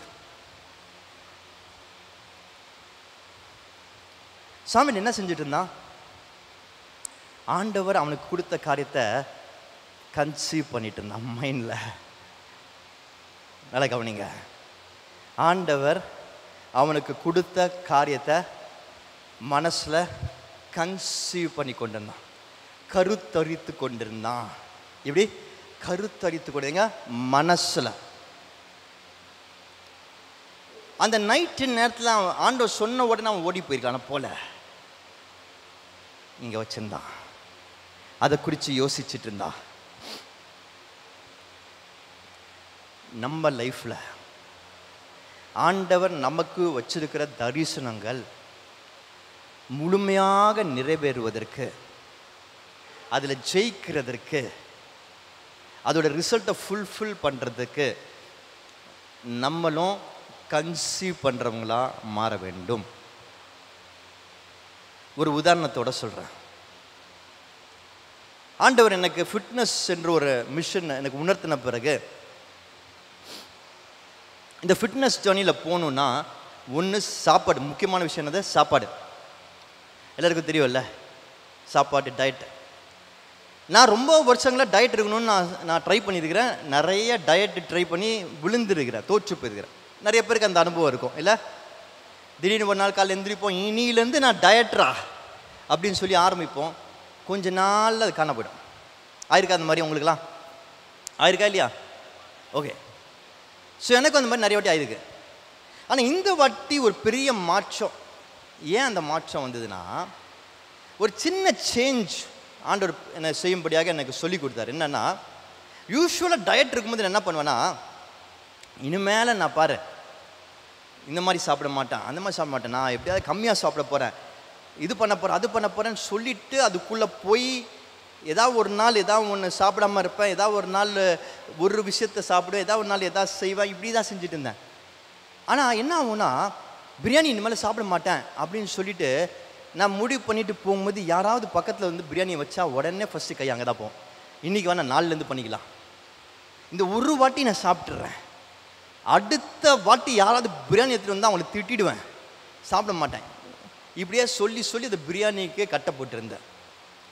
ஆனால் ஆண்டவர் எனக்கு இந்த ஜேர்னி உணர்த்தின பிறகு ஒரு முக்கியமான ஒரு ஃபார்முலாவை பிடிச்சிட்டேன்.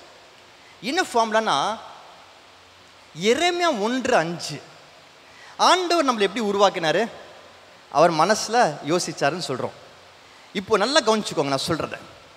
மனசில் பிரேம்சன் என்ற ஒரு ஆளை உருவாக்கணும்னா பிரேம்சனோட வாழ்க்கையை முழுசாக யோசிச்சிருப்பாரா? சாமுவேலை உருவாக்கிறதுக்கு முன்னாடி அந்த இஸ்ரவேலை குறித்து, ராஜாக்களை குறித்து, எந்தெந்த ராஜா, இந்த ராஜ்யம் எப்படி அவன் எல்லாமே யோசிச்சிருப்பாரா? யோசிச்சு அதுக்கப்புறம் அதில் சாமுவேல் என்ற ஒரு ஆளை என்னென்ன காரியங்களோட வேணுன்றதை யோசிச்சாரா? ஸோ இப்போது அதை உருவாக்குறதுக்கு முன்பதாக அதை குறித்து முழுமையாக மனசில் யோசித்து வச்சுட்டார். கரெக்டா இல்லையா? ஃபுல்லாக அதை பற்றி திங்க் பண்ணிட்டார். ஃபுல்லாக அதை இங்கே கன்சீவ் பண்ணிவிட்டு அதை யோசித்து அதை இங்கே சீல் பண்ண பிறகு தான் அதை உருவாக்க போனார். ஸோ இப்போ நான் டயட் இருக்கணும்னா ஒரு வாரத்துக்கு அட்லீஸ்ட் மினிமம் நான் என்ன பண்ணுவேன்னா சண்டே அன்றைக்கே கன்சீவ் பண்ணிவிடுவேன். என்னோடய மார்னிங்கு பிரேக்ஃபாஸ்ட்டு 10 மணிக்கு தான் நான் சாப்பிடுவேன். அந்த 10 மணிக்கும் என்னென்ன ஐட்டம்லாம் சாப்பிடுவேன், என்னென்ன ஐட்டம்லாம் சாப்பிட மாட்டேன், ஃபுல் லிஸ்ட்டு இங்கே ரெடியாக இருக்கும். நல்லா கவனிச்சுக்கோங்க. 7 நாளும் ஒரு 10 ஐட்டம், ஒரே ஐட்டம் நம்ம வைக்க முடியாது. அதனால் 10 ஐட்டம் சாய்ஸ் வச்சுருப்பேன். எக்ஸு, பெரிஸு, ஃப்ரூட்ஸு, இப்படி ஒரு 10 விஷயம் வச்சுருக்கிறேன். இதெல்லாம் சாப்பிடலாம், இதுக்குள்ளே ஏதாவது சாப்பிடலாம், இல்லாட்டி இதுக்குள்ளே சில விஷயங்கள் சாப்பிடலாம். புரிஞ்சுதா இல்லையா? 10 விஷயங்கள் வச்சுருப்பேன். 10 விஷயங்களுக்குள்ளே இதில் ஒரு 3 சாப்பிடலாம், இல்லாட்டி ஒரு 4 சாப்பிடலாம், இல்லாட்டி ஒரு 2 சாப்பிடலான்றது முடிவு பண்ணிட்டேன். எதெல்லாம் சாப்பிடக்கூடாதுன்னு முடிவு பண்ணி இட்லி, தோசை, சட்னி, சாம்பார், பூரி, கிழங்கு இதெல்லாம் தொடக்கூட கூடாதுன்றது, என்ன சாப்பிடக்கூடாதுன்றதும் ஃபுல்லாக ரெடி மைண்டில். ஸோ இப்போ என் மைண்டில் என்னெல்லாம் சாப்பிடணும், என்னெல்லாம் சாப்பிடக்கூடாது ரெடியாக இருக்குது. புரிஞ்சிச்சா? ஃபுல்லாக கிளியர் மைண்டில். ஸோ இப்போ மண்டே வரும் பொழுது இந்த சாய்ஸ்குள்ளே இருக்கிற ஐட்டம் ஏதாவது அதுக்காக முயற்சி எடுப்பேன். அதை வாங்கணுமோ, செய்யணுமோ, என்ன பண்ணணுமோ, அதுக்கு முன்னாடியே முந்தின நாளே வாங்கி வைக்கணுமோ, அதெல்லாம் ரெடி ஆகிடுச்சு. ஏன்னா ஃபஸ்ட்டு இங்கே கன்சீவ் பண்ணியாச்சு. இப்போ அது செய்கிறதுக்கான காரியங்களுக்கு ரெடி ஆகிடுச்சு. அதுக்கு பொருட்கள் வாங்க முயற்சி எடுத்தாச்சு, வாங்கியாச்சு. இப்போது அந்த ஐட்டம்ஸ் மட்டும்தான் சாப்பிடுவேன். காலையில் நடுவில் திடீர்னு யாராவது ஒருத்தரப்பா எங்கள் வீட்டில் இன்றைக்கி ஒரு பெரிய விருந்து வச்சுருக்கோம் தான், அங்கே பூரி சாப்பிடுங்கன்னா தொட கூட மாட்டேன். ஏன் மைண்ட் ஏற்கனவே கன்சீவ் பண்ணி ஃபிக்ஸ் பண்ணி அது ரெடி ஆயிடுச்சு. It's all ready year. இதுதான் என்னோட பவரு, இதுதான் ஆண்டவரோட ஆவியானவர் இருக்கிற இடம். இதை தாண்டி ஒன்றும் நடக்காது. Powerful, it's very powerful. நீங்கள் நினைக்கிறத விட ரொம்ப பவர்ஃபுல்லான விஷயம். ஏன் தெரியுமா? ஏன் இது பவர்ஃபுல்னா ஆண்டவர் இதுதான் செஞ்சார். This is God's way of doing it. புரியுதா? கர்த்தர் இப்படி தான் எல்லாத்தையும் செஞ்சார். இங்கே யோசித்தார், இங்கே ஃபஸ்ட்டு கன்சீவ் பண்ணார், இங்கே ஃபஸ்ட்டு அறிந்தார், அதுக்கப்புறம் தான் தாயின் வயிற்றிலே உருவாக்கினார். அப்போது அதே ஃபார்ம் நம்ம பிடிச்சிக்கணும். நான் பிடிச்சிட்டேன். என்ன பண்ணேன்? எல்லாத்தையும் நாட் ஒன்லி டயட், நல்லா கவனிச்சுக்கோங்க, நல்லா கவனிங்க. வெறும் சாப்பாடு காரியம் மட்டும் இல்லை, என் வாழ்க்கையில் எல்லா விஷயத்தையும் ஃபினான்ஷியல், இந்த வாரம் என்னெல்லாம் செலவு பண்ணலாம், இந்த வாரத்துக்கு எவ்வளோ காசு நம்ம இருக்கணும், என்னன்னைக்கு எவ்வளோ காசு நம்ம செலவு பண்ண, என்ன பட்ஜெட்டு, படிக்க வேண்டிய காரியம், இந்த வாரத்தில் என்னென்னலாம் படிக்கணும், மண்டே இதுக்கு ப்ரிப்பேர் பண்ண, டியூஸ்டே இது ப்ரிப்பேர், ஃப்ரைடே அன்றைக்கி சர்மன் இது முடிச்சாகணும், எல்லாம் இங்கே ஃபஸ்ட்டு ரெடி. எல்லாமே இங்கே ரெடி. அந்த வாரத்துக்கு எல்லாமே இங்கே ரெடி. நான் சொல்கிறது புரியுதா? அந்த வீக்குக்கு எல்லாமே இங்கே ரெடி. இப்போ அந்த வாரம் ஆரம்பித்த உடனே அப்போ போய் தட்டு மாதிரி என்ன வருதோ அதை பண்ணலாம். நான் ரோட்டில் போயிட்டு இருக்கிறேன், திடீர்னு அங்கே ஒரு குல்ஃபி கடை பார்த்தா அங்கே நின்ற மாட்டேன். நான் ரோட்டில் போயிட்டுருக்கேன், திடீர்னு ஒருத்தன் பானிபூரி விற்றுன்னு போய் வாங்கிட மாட்டேன். நான் ரோட்டில் போயிட்டு இருக்கிறேன், அப்போ அங்கே திடீர்னு ஒரு ஐஃபோன் புது ஃபோன் லான்ச் ஆயிருக்குன்னு ஒருத்தன் ஹோர்டிங் போட்டு நான் போய் வாங்கிட மாட்டேன். ஏன்னா இங்கே எல்லாமே ரெடியாக இருக்குது. அந்த ஃப்ரேம் ஒர்க்குள்ளே தான் அந்த வாரம் வாழ முடியும். அதை மீறி ₹1 செலவாகாது, அதை மீறி ஒரு எக்ஸ்ட்ரா சாப்பாடு உள்ளே போகாது, அதை மீறி ஒரு மினிட் கூட என் லைஃப்பில் வேஸ்ட் ஆகாது. It will happen within the frame because it's already processed here. Approval வாங்கியாச்சு ஆண்டவர்கிட்ட. அப்ரூவல் பண்ணதுக்கு மேலே செலவு பண்ண முடியுமா? காசு கொடுப்பாங்களா? கொடுக்க மாட்டாங்க. ஆண்டவர் கொடுக்க மாட்டார். ஏற்கனவே அப்ரூவல் வாங்கியாச்சு. சண்டே அன்னைக்கெல்லாம் பேசி அப்ரூவல் வாங்கியாச்சு. அதுக்குள்ளே வேலை செஞ்சுக்கோன்னு ஆண்டவர் அந்த வாரத்தை என் கையில் கொடுத்துட்டாரு. இப்போ அந்த ஃப்ரேம் ஒர்க் விட்டு வெளியே போனா நான் யார்கிட்ட திரும்பி போய் அப்ரூவல் வாங்கணும்? ஆண்டவர்கிட்ட திரும்பி போய் அப்ரூவல் வாங்கணும். ஐயா கொஞ்சம் எக்ஸ்ட்ரா முன்னப்பின்னா அது பார்த்து செய்யுங்க ஆண்டவரே. அப்போ ஆண்டவர் திரும்பி என்கிட்ட பேசுவார், நெகோஷியேட் பண்ணி, எதுக்கு எப்படி நெகோஷியேட் பண்ணுவார். But most of the time it is within that framework. புரியுதா நான் சொல்கிறது? கன்சீவ் பண்ண விஷயத்துக்குள்ளே தான் இருக்கும். அப்போ வாழ்க்கை ஒரு கண்ட்ரோல் இருக்கும். நல்லா கவனிச்சுக்கோங்க. சாமுவேல் மனசில் யோசிக்கிறான், கன்சீவ் பண்ணுறான். இன்னொரு விஷயத்தை சொல்கிறேன் கேளுங்க. சாமுவேல் இது மனசில் யோசிக்கும்போது அவனுக்கு என்ன வருது? இஸ் அஃப்ரேட் என்று வசனம் சொல்லுது. என்ன வருது? பயம், அஃப்ரேட். ஏலி என்ன சொல்லுவார்? பயந்தான். நல்லா கவனிங்க. நீங்கள் அதை கன்சீவ் பண்ணும்போது எல்லாமே ஒரே சந்தோஷமாக இருக்கும், எல்லாமே பாசிட்டிவ் இமோஷனாக இருக்கும்னு நான் சொல்ல வரல. சில சமயம் பயம் வரும். என்னடா இவ்வளோ காசுக்குள்ளே செலவு பண்ணணுன்னு உணர்த்தப்படுகிறேனே, இது நான் பட்ஜெட் போகிறேன்னு, ஆனால் எனக்கு ஒரு வேளை இது தாண்டி வந்துச்சு என்ன பண்ணேன், இதை எப்படி நான் சமாளிப்பேன், இந்த காசை எப்படி சமாளிப்பேன், இதுதான் சாப்பிடணும்னு சொல்கிறேனே, ஒரு வேளை நான் இந்த மீட்டிங் போகிறேனே அது நடக்கலன்னு என்ன பண்ணுறது, இதுதான் பண்ணணும்னு நினைக்கிறேன், ஆனால் எனக்கு யாருமே சப்போர்ட் பண்ண மாட்டாங்களே, எனக்கு யாரும் பிரச்சனை பண்ணல, இவங்க வந்து இந்த மாதிரி பேசிடுவாங்களே அப்படின்ற பயங்களும் வரும், கேள்விகளும் வரும், நெகட்டிவ் இமோஷன்ஸும் வரும். பட் ஆனால் அதற்கான தீர்வு ஆண்டவர் கொடுப்பாரு. ஏலி வாயாலே சொல்ல வச்சாரியா, நீ சொல்லு, மறைக்காத, எதுனாலும் நீ சொல்லு, நான் ஏத்துக்கிறேன் என்று சொல்லி ஒரு விஷயம் மறைக்காம எல்லாத்தையும் வாயில சொல்ல வச்சார். நல்லா கவனிங்க, கன்சீவ் பண்றது நீங்க. ஆண்டவர் உங்களுக்காக சொன்னதை கன்சீவ் பண்றது நீங்க. முழு பிளான் ரெடியா இருந்துச்சுன்னா, அதை செய்யறதுக்கு நீங்க ரெடியா இருந்தீங்கன்னா, அதற்கான வழிவாசல்களை ஆண்டவர் திறப்பார். ஏன்னா அங்கே உங்களுக்கு தேவை மிரக்கல்ஸ், கொஞ்சம் மிரக்கல்ஸும் தேவை, எஃபர்ட்ஸும் மட்டும் நடக்காது, மிரக்கல்ஸும் தேவை. இதெல்லாம் நீங்கள் சரியாக செஞ்சீங்கன்னா அந்த மிரக்கல்ஸை ஆண்டவர் தான் கொண்டு வருவார். அதுதான் நம்ம வார்த்தை நிறைய வாட்டி சொல்லுவோம் தெரியுமா, டெஸ்டிமனிலாம் சொல்லுவோம் தெரியுமா. டெஸ்டிமனி சொல்லாமல் வாழ்க்கை இருந்தால் என்ன வாழ்க்கை, போர் இல்லை. அப்போ நம்ம தான் எல்லாத்தையும் செய்கிறோன்ற உங்களுக்கு ஒரு எண்ணம் வந்துடும். அதனால் நடுவில் பயம் வரும், சில தடைகள் வரும். ஆனால் அப்போ தான் ஆண்டவர் உங்களுக்கு வந்து உதவி செய்வார், அற்புதமாக வாசல்களை திறப்பார், ஏலி வாயாலே சொல்ல வைப்பார். அப்போ நீங்கள் என்ன பண்ணுவீங்க, வந்து சாட்சி சொல்வீங்க, ஆண்டவர் எனக்கு இதை உணர்த்தினாரு, நான் இதை கன்சீவ் பண்ணேன், இதை பண்ணுறதுக்கு ரெடியான, ஆனால் இந்த தடைகள்லாம் இருந்துச்சு, இந்த பயம் இருந்துச்சு, அப்போ ஆண்டவர் அற்புதமாக நவீன் மூலமாக எனக்கு ஒரு அற்புதம் செஞ்சார். நான் சொல்கிறது புரியுதா புரியுதா புரியுதா டஸ் இட் மேக் சென்ஸ்? புரியுதா புரியலையா?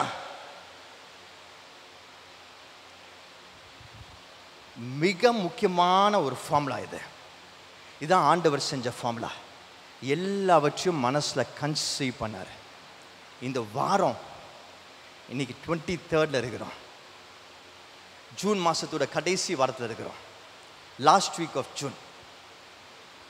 தேவனோட வார்த்தை எவ்வளோ உண்மை என்பதை நம்ம ஒவ்வொருத்தரும் கண்கூட பார்க்கிற நேரத்தில் இருக்கிறோம்.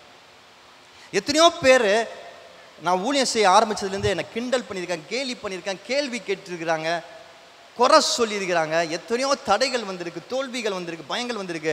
But I always stood strong on the word of God. ஏன்னா அந்த வார்த்தையில் அவ்வளோ வல்லமை இருக்கிறது என்பதை உணர்ந்துருக்கிறேன். Today I want to tell you, I want to challenge each one of you today. இந்த மிஷன் சீரிஸ் ஆரம்பிக்கும் போது எனக்குள்ள பயங்கர கேள்வி இருந்தது, எப்படி மக்கள் இதை புரிஞ்சுப்பாங்க, தெரிஞ்சுப்பாங்க, இது அவங்களுக்கு ப்ராசஸ் ஆகுமா, ஹெவியாக இருக்குமான்னு நினச்சி. ஆனால் ஆண்டவர் எனக்கு உணர்த்திட்டே இருந்தார், நீ கன்சீவ் பண்ண ஆரம்பி, நான் சொல்கிறத மட்டும் கன்சீவ் பண்ண, நான் சொல்கிறத மட்டும் கன்சீவ் பண்ண ஆரம்பி. நான் அதை கன்சீவ் பண்ண ஆரம்பித்தேன், அதை யோசிக்க ஆரம்பித்தேன், பிளான் போட ஆரம்பித்தேன். ஒவ்வொரு வாரமும் என்ன செய்யணும், எப்படி பிபிடி என்ன போடணும், என்ன வசனங்கள் போடணும், எல்லாத்தையும் கன்சீவ் பண்ண ஆரம்பித்தேன். ஆண்டவர் கொடுக்குற விஷயம் கன்சீவ் பண்ண ஆரம்பிச்சேன். ஆனால் ஒவ்வொரு வாட்டி கன்சீவ் பண்ணும்போது எனக்குள்ள பயம் வரும், இது எப்படி உங்களுக்கு புரியும், இது எப்படி உங்களுக்கு சொல்லி தருவேன். நிறைய பேர் அதை ஏற்றுக்க மாட்டாங்க, தூங்குவாங்களே, அது அவங்களுக்கு புரியாது, டிஸ்கனெக்ட் ஆகும். சிலலாம் சர்ச் விட்டு கூட போக வாய்ப்பு இருக்குது, சிலலாம் வீட்டில் உட்காந்து வேறு ஏதாவது நல்லா ஒரு வாக்குத்தத்த வசனத்தை ஆராதனையை கேட்கறதுக்கு வாய்ப்பு இருக்குது. லைவ் ஸ்ட்ரீமிங்கில் நம்ம சர்ச்சில் ஆட்கள் குறையும், பீப்புள் வில் கோ அவுட் என்றெல்லாம் பயம் வந்துச்சு. ஆண்டவர் சொன்னார், you just conceive and get ready என்று சொன்னார். அதுதான் நான் செஞ்சுட்டு இருக்கிறேன். And I'm seeing the miracle of God here. பல பேரோட வாழ்க்கையில் ஆண்டவர் அற்புதங்களை ஏலி வாயால் பேச வச்சது மாதிரி செய்ய ஆரம்பிச்சார் என்பதை உணர்றேன். இந்த இடத்துல இந்த சபையில் இருக்கிற ஒவ்வொருத்தர் வாழ்க்கையிலும் மாற்றங்கள் வரதை நான் பார்க்க போகிறேன், நம்ம எல்லாரும் பார்க்க போகிறோம். என்னது வசனம், அதுக்கு நாம் ஆராதிக்கிற தேவன் மெய் தேவன் என்பதை இங்கே உங்களுக்கு உறுதிப்படுத்துறதுக்கு 1 வீக் சேலஞ்ச் ஒன்று எடுக்க போகிறோம். என்ன பண்ண போகிறோம் எல்லாம் சொல்லுங்களேன், 1 வீக் சேலஞ்ச்.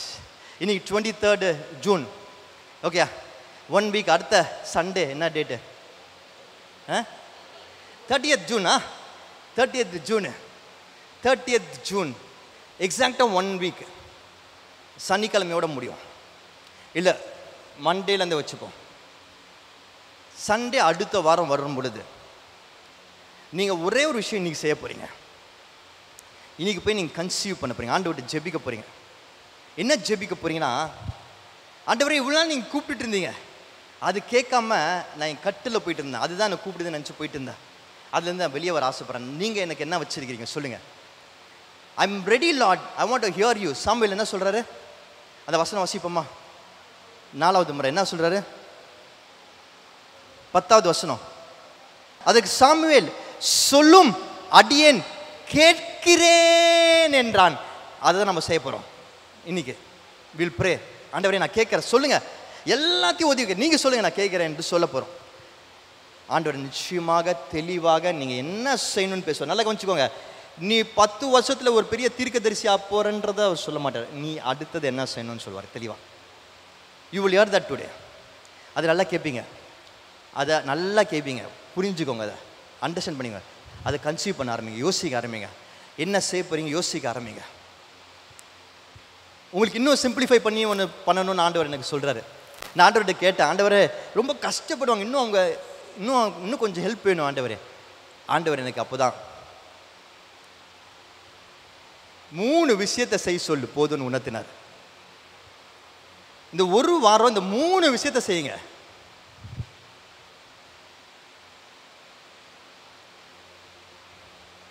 மூணே 3 விஷயம் தான் ஆண்டவர் எதிர்பார்க்கிறாரு. என்னது? First no complaint, next saving, 3வது மினிமலிஸ்டிக். கவலைப்படாதீங்க, எக்ஸ்பிளைன் பண்ணுறேன். 7 நாள் இன்னைக்கு ஆரம்பிச்சு ஒரு நாள் ஒரு நோட் புக் எடுத்து வச்சுக்கோங்க. ஒரு நாள் ஒரு நோட் புக்கில் ஒரு நோட் புக் எடுத்து வச்சுக்கோங்க. இல்லாட்டி உங்கள் மொபைலில் நோட்ஸ் எடுத்து வச்சுக்கோங்க. எங்கேயாவது எழுதுகிற பழக்கம் வேணும் உங்களுக்கு.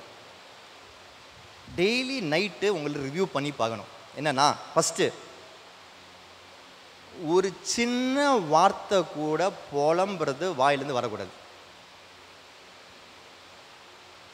புலம்புறது என்ன தெரியுமா? தெரியாதுல்ல நம்மளுக்குலாம், தெரியாதுல்ல. குறை சொல்கிறது எல்லாம் தெரியுமா? கேள்விப்பட்டிருக்கீங்களா? குறை சொல்கிறது, புலம்புறது யாரை கேள்விப்பட்டிருக்கீங்களா? இல்லை, நமக்கு தெரியாது.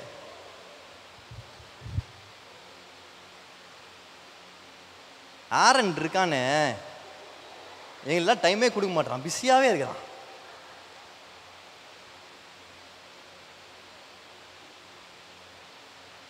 சுரேஷ் பாருங்க, எப்போ பார்த்தாலும் எஞ்சி நின்றுக்கிறாரு மெசேஜ். அப்போ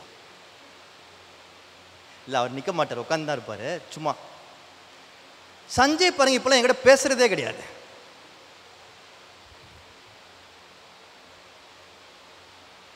nothing negative should come out of your mouth. பிற மனுஷி நீங்கள் பேசுகிற இடத்துல நீங்கள் பேசுகிறத கேட்க அவங்க இல்லாத பொழுது அவங்கள பற்றி தவறாகவோ குறைவாகவோ ஒரு வார்த்தை கூட பேசக்கூடாது. அவங்க இருக்கும்போது நல்லது பேசினா பண்ண தப்பு இல்லை. ஆனால் அவங்க இல்லாத போது நல்லது பேசினா தப்பு இல்லை.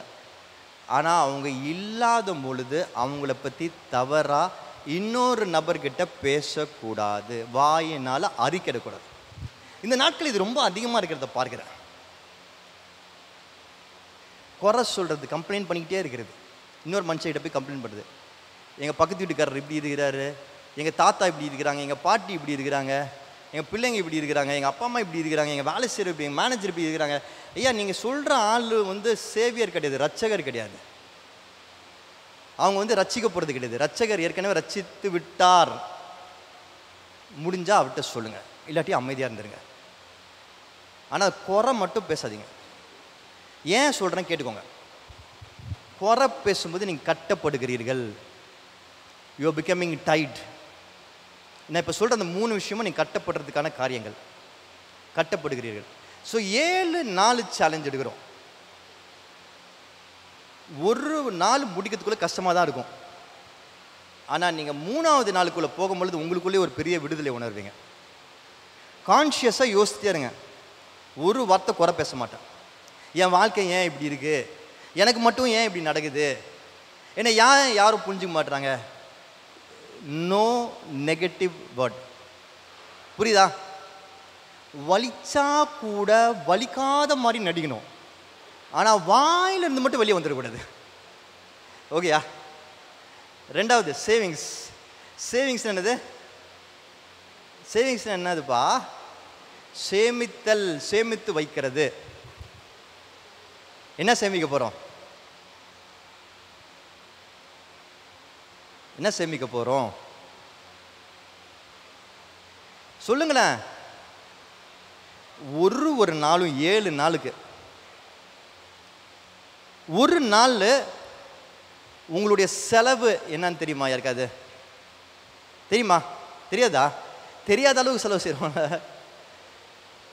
சரி, உங்கள் வருமானம் ஒரு நாளைக்கு யாருக்கா தெரியுமா? யாருக்கா வருமானம் தெரியுமா? உங்கள் வருமானம் தெரியுமா? உங்கள் செலவு தெரியுமா? சரி, ஓகே. ஒரு மாதத்துக்கு உங்கள் வருமானம் தெரியுமா? ஒரு மாதத்துக்கு உங்கள் செலவு தெரியுமா? தெரியுமா தெரியாதா? என்னப்பா தெரியுமா தெரியாதா? தெரியும். சரி, அந்த ஒரு மாதத்துக்கான செலவையும் வருமானத்தையும் 30 நாள் இல்லாட்டி அந்த மாதத்து எத்தனை நாள் இருக்கோ அதனால் டிவைட் பண்ணால் ஒரு அமௌண்ட் கிடைக்குமா? கிடைக்குமா கிடைக்காதா? நல்லா கவனிச்சுக்கோங்க. கிடைக்குமா கிடைக்காதா? இப்போது ஒரு எக்ஸாம்பிளுக்கு சொல்கிறேன். 100 ரூபாய் என்னோட வருமானம், 80 ரூபாய் என்னோட செலவு. இப்போ எது அதிகமாக இருக்கு? வருமானம் அதிகமாக இருக்குது. கரெக்டா? கரெக்டா? ஆனால் சில சமயங்களில் சிலருக்கு என்ன இருக்கும், 100 ரூபாய் வருமானமாக இருக்கும், ஆனால் 150 ரூபாய் செலவாக இருக்கும். அந்த மாதிரி அனுபவங்கள் இருக்கா? இருக்காது? ஓகே, நல்லா கவனிச்சுக்கோங்க நான் சொல்கிறத. ஓகே, இது ரெண்டுத்தில் எது அதிகமாக இருக்கோ, ஒருவேளை செலவு அதிகமாக இருக்கலாம், இல்லாட்டி வருமானம் அதிகமாக இருக்கலாம். ஆனால் எது அதிகமாக இருக்கோ அதில் இருந்து 10% சேமிக்கணும் ஒரு நாளைக்கு. இப்போ என் செலவு அதிகமாக இருக்குது, 150 ரூபாய் என்னோட செலவு, அதான் அதிகம். வருமானம் கம்மி, 100 ரூபாய் தான். அப்போது எவ்வளோ நான் சேமித்து வைக்கணும் ஒரு நாளைக்கு? கேட்கல? எவ்வளோ? 10% எவ்வளோ? அதில் 15 ரூபாவா? 15 ருபீஸ். அப்போ ஒரு நாளைக்கு 15 ரூபாய் சேமித்து வைக்கணும். நீங்கள் திரும்பி என்ன கேட்கணும், என்ன ஒரு முட்டாளாக இருக்கிறீங்க நீங்கள்? நான் தான் என்னோட செலவு அதிகன்ற வருமானத்தை விட அதுலேருந்து எப்படி சேமித்து வைக்க முடியும்? முடியும். முடியுமா? முடியும். முடியணும். முடிய வைக்கணும். எப்படின்னா, அதுதான் 3வது பாயிண்ட். மினிமலிஸ்டிக். மினிமலிஸ்டிக் என்ன சொல்லுங்க? சொல்லுங்க. மினிமலிஸ்டிக் சொல்லுங்க. மினிமலிஸ்டிக். மினிமலிஸ்டிக்னா ஒவ்வொரு நாளும் நீங்கள் என்ன பண்ணணும்னா, உங்ககிட்ட தேவையில்லாத ஒரு பொருளை, தேவையில்லாத ஒரு ஆடம்பர செலவை, தேவையில்லாத ஏதாவது ஒரு பழக்கத்தை விடணும் ஒவ்வொரு நாளும். மேபி நாளைக்கு நான் போயிட்டு பார்ப்பேன், என் பீரோ திறந்து பார்ப்பேன், என்கிட்ட இருக்க தேவையில்லாத பொருள், அதை துணியெல்லாம் எடுத்து மூட்டை கட்டி யாருக்கா கொடுத்துருவேன். நாளைக்கு நான் பார்ப்பேன், ரொம்ப ஸ்விக்கியில் ஆர்டர் பண்ணுறேன், ஒரு நாளைக்கு 200 ரூபாய்க்கு மேலே ஆர்டர் பண்ணுறேன், அதை குறைப்போம், அட்லீஸ்ட் அது 100 ரூபாய் கொண்டு வருவோம். அடுத்த நாள் வெனஸ்டே போகிறேன், என் டேபிளில் நிறையா பேப்பரு இது புக்ஸ் எல்லாம் இருக்குது, அதில் பாதி இது நான் தொட்டு கூட பார்க்குறதில்ல, அதை ஒன்று எடுத்து எங்கேயா உள்ளே வைப்போம், இல்லாட்டி யாருக்கா கொடுப்போம், இல்லாட்டி அட்லீஸ்ட் பயன்படுத்த ஆரம்பிப்போம். புரியுதா? நல்லா கவனிச்சுக்கோங்க. ஆனால் ஒவ்வொரு நாளும் இப்படி ஒரு விஷயத்தை நீங்கள் குறைக்கணும். நான் நாளைக்கு போயிட்டு நான் என்னோடய பீரோலேருந்து ஒரு 2 ஜீன்ஸ் எக்ஸ்ட்ரா இருந்தது எடுத்து வச்சிட்டேன், நாளைக்கு நான் போய் என் பீரோலேருந்து ஒரு பனியன் எக்ஸ்ட்ரா இருந்து எடுத்து வச்சேன், நாளைக்கு வந்து ஒரு டிஷர்ட் எடுத்து வச்சேன். இப்படி இந்த கதைலாம் அடிக்கக்கூடாது. ஒவ்வொரு நாளும் ஒரு புது செக்மெண்ட்டில் ஒரு விஷயம் குறைக்கணும். புரியுதா? புரிஞ்சுதா? இங்கே சில ஞானிகள் இருக்கீங்கன்னு தெரியும். என்கிட்ட 7 நாளைக்கு கூட குறைக்கிற அளவுக்கு இல்லையா என்கிட்ட, 2 நாள் மேலே நான் குறைக்கலாம், அதுக்கு மேலே என்கிட்ட ஒன்றும் கிடையாது. அப்படி நீங்கள் சேலஞ்ச் பண்ணுறேன்னா சொல்லுங்கள், நான் உங்களுக்கு சேலஞ்ச் பண்ணுறேன், நான் வரேன் உங்கள் வீட்டுக்கு, பார்ப்போம் என்னெல்லாம் குறைக்க முடியுதுன்னு. நிறைய பேர் 20-25க்கு மேலே இருக்கும் குறைக்கிறதுக்கு. நான் சொல்கிறேன், நல்லா கவனிச்சுக்கோங்க. It's a way to victory. நிறைய விஷயங்கள் தேவையில்லாத வச்சிருக்கிறோம். ஒரு விஷயத்தை நான் விட்டேன் பார்த்தீங்களா? நான் வெறும் பொருள் தானே சொன்னேன், மனசில் கூட நிறைய வச்சுருக்கிறீங்க தேவையில்லாது. கோபம், தாபம். One day for that too. மனசுலேருந்து எண்ணத்தை குறைக்கணும்னு பாருங்கள், ஒரு நாள் அது கூட வச்சுக்கோங்க. ஆனால் 7 நாளும் ஒரு நாள் எழுதி வைக்கணும். நீங்கள் என்ன குறைச்சிங்கன்னு குறைக்க ஆரம்பிங்க. அப்படி நீங்கள் செய்ய ஆரம்பிக்கும் பொழுது உங்களுக்கு 15% இல்லை உங்கள் செலவில், ஆக்சுவலாக 30% வரைக்கும் நீங்கள் செலவில் சேமிக்க ஆரம்பிக்க முடியும். நான் சொல்கிறது புரிஞ்சுதா புரியலையா? யாராவது ஒருத்தர் சொல்கிறீங்களா 3த்தையும் வேகமாக? ஃபஸ்ட்டு நோ கம்ப்ளைண்ட் என்னது சொல்லுங்கள். குறை சொல்லக்கூடாது, புலம்பக்கூடாது. இன்றைக்கி சர்வீஸ் முடிச்சிட்ட உடனே அங்கேருந்து ஆரம்பிப்போம். எவ்வளோ நேரம் எடுக்கிறாரு அந்த மனுஷன், இதுக்கு இவர் 9:30 மணிக்கு ஆரம்பிச்சிருக்கலாம். அப்போல்லாம் புலம்பக்கூடாது. ஓகே. ரெண்டாவது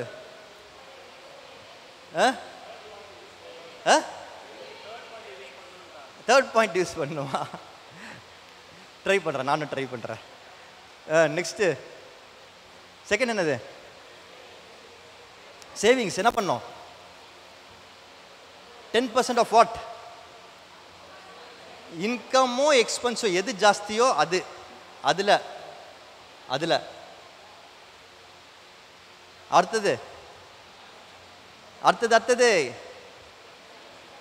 ஒரு நாளைக்கு ஒரு விஷயத்தை குறைக்கணும். இதெல்லாம் நீங்கள் நான் மனசுலேயே கன்சீவ் பண்ணிட்டேன்னு சொன்னீங்கன்னா நாங்கள் நம்ப மாட்டோம். மனசில் கன்சீவ் பண்ணுங்க, ஆனால் எழுதி வைக்கணும். நல்லா கவனிச்சுக்கோங்க. இன்னைக்கு போயிட்டு இன்னைக்கு நைட்டுக்குள்ளே இந்த ஒரு வாரம் என்ன பண்ண போகிறீங்கன்னு மனசில் கன்சீவ் பண்ணுங்க, அது எழுதுங்க, அதை செயல்படுத்துங்க. இதை நீங்கள் செய்யும் பொழுது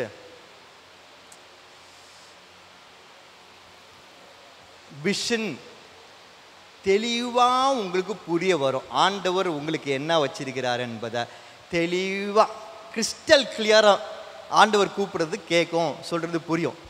இப்போ நான் ரொம்ப தெளிவாக சொன்ன மாதிரி ஃபிட்னஸ்ஸு என்ன டைமில் 3 மாதத்துக்கு அந்த வித்தியாசம் தெரியணும்னு நான் வச்சேன். என்னோடய டைம் லைன் 3 மாதத்தை இத்தனை கிலோ குறையணும்னு வச்சுருந்தேன். நான் வச்சுருந்த ஒரு வருஷத்தில் 1 இயர் என்னோடய கோல் என்னவாக இருந்ததுன்னா அட்லீஸ்ட்டு 15 கிலோ குறையணும். அதான் என்னோடய கோல், மிஷன் கோல். ரெடியூஸ் வெயிட் இதான் போட்டிருந்தேன், ரெடியூஸ் வெயிட். என்ன டைமில்? 1 இயர். என்ன கோல் போட்டிருந்தேன்? 15 கிலோ போட்டிருந்தேன். இதை நான் எழுதும் போது என்னோடய வெயிட் 107 கிலோ. நேற்று நான் என்னோடய வெயிட் பார்த்தேன் 85.8 வெயிட் குறைஞ்சிருக்கு. நிறைய பேர் பொறாமப்படுறீங்கன்னு தெரியுது, அதனால தான் யாருமே கை தட்டவும் இல்லை, ஹல்லேலூயாவும் சொல்லலை. பரவாயில்ல, இருக்கட்டும். எவ்வளோ குறைஞ்சு கணக்கு பண்ணுங்க. ஸோ 15 கிலோ குறைச்சிட்டுனா எவ்வளோ குறைச்சிருக்கிறேன்? நல்லா கவனிச்சுக்கோங்க. நீங்கள் ஒரு எதிர்பார்ப்பு போடும் பொழுது ஆண்டவர் எப்பொழுதும் அப்பா இல்லை, இது அவர் தான் கொடுப்பாரு. இது ரெண்டும் நம்ம செய்யணும். இது அவர் கொடுப்பாரு. நம்ம நினைச்சதை விட அதிகமாக செய்கிறவர் தான் நம்ம தகப்பன். நான் 15 அவுட்கம் போட்டேன், ஆனால் ஆண்டவர் என்னை 20க்கு மேலே அவுட்கம் கொடுத்துட்டார். அதான் ஆண்டவர் செய்வார். ஹல்லேலூயா. ஆனால் இந்த சீட்டு கண்டிப்பாக எல்லாரும் பண்ணி தான் ஆகணும். புரியுதா இல்லையா? ஓகே. ஏன்னா இது செஞ்சீங்கன்னா இதை தான் நீங்கள் சொல்லுவீங்க. என்ன சொல்லுவீங்க? யாரா வாசிங்க. Very soon you will smile and say God this is more than I prayed for. Thank you. தமிழாக்கம் யாராவது செய்றீங்களா? தமிழாக்கம் சீக்கிரத்தில் நீங்கள் சிரிச்சுட்டே சொல்லுவீங்க சந்தோஷமா, ஆண்டவரே நான் ஜெபித்ததற்கும் மேலாக கொடுத்தீர்களே, தேங்க்யூ லார்ட். கண்ணில் மூடி ஜெபிப்போமா? ஸ்தோத்திரம் ஆண்டவரே, நன்றி ஏசப்பா. இந்த நாளில் கூட எங்களோடு பேசினதற்காக நன்றி, விலாவரியாக எங்களுக்கு கற்றுக் கொடுத்ததற்காக நன்றி.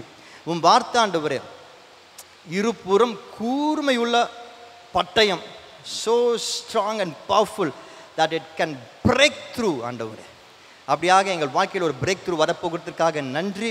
உம் வசனம் எங்களுக்கு ஆதாரம், எங்களுக்கு பலனுமாக கேடமாக இருக்கிறது, அதற்காக நன்றி.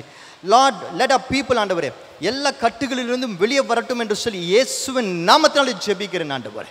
அப்படியாக ஆண்டவரே கட்டுகளிலிருந்து வெளியே வந்தவர்களாக ஆண்டவரே கன்சீவ் பண்ண கற்றுக்கிட்டோம் ஆண்டவரே. கர்த்தர் கொடுக்குற காரியங்களை கன்சீவ் பண்ண கற்றுக்கிட்டோம் என்று சொல்லி ஜெபிக்கிறேன். மனசில் அதை தெளிவாக புரிந்து உணர்ந்து கொள்ளுகிறவர்களாக மாற்றுங்க. புரிந்து உணர்ந்து கொண்டதை செயல்படுத்த கர்த்தர் இந்த வாரம் பயன்படுத்த போகிறதுக்காக நன்றி.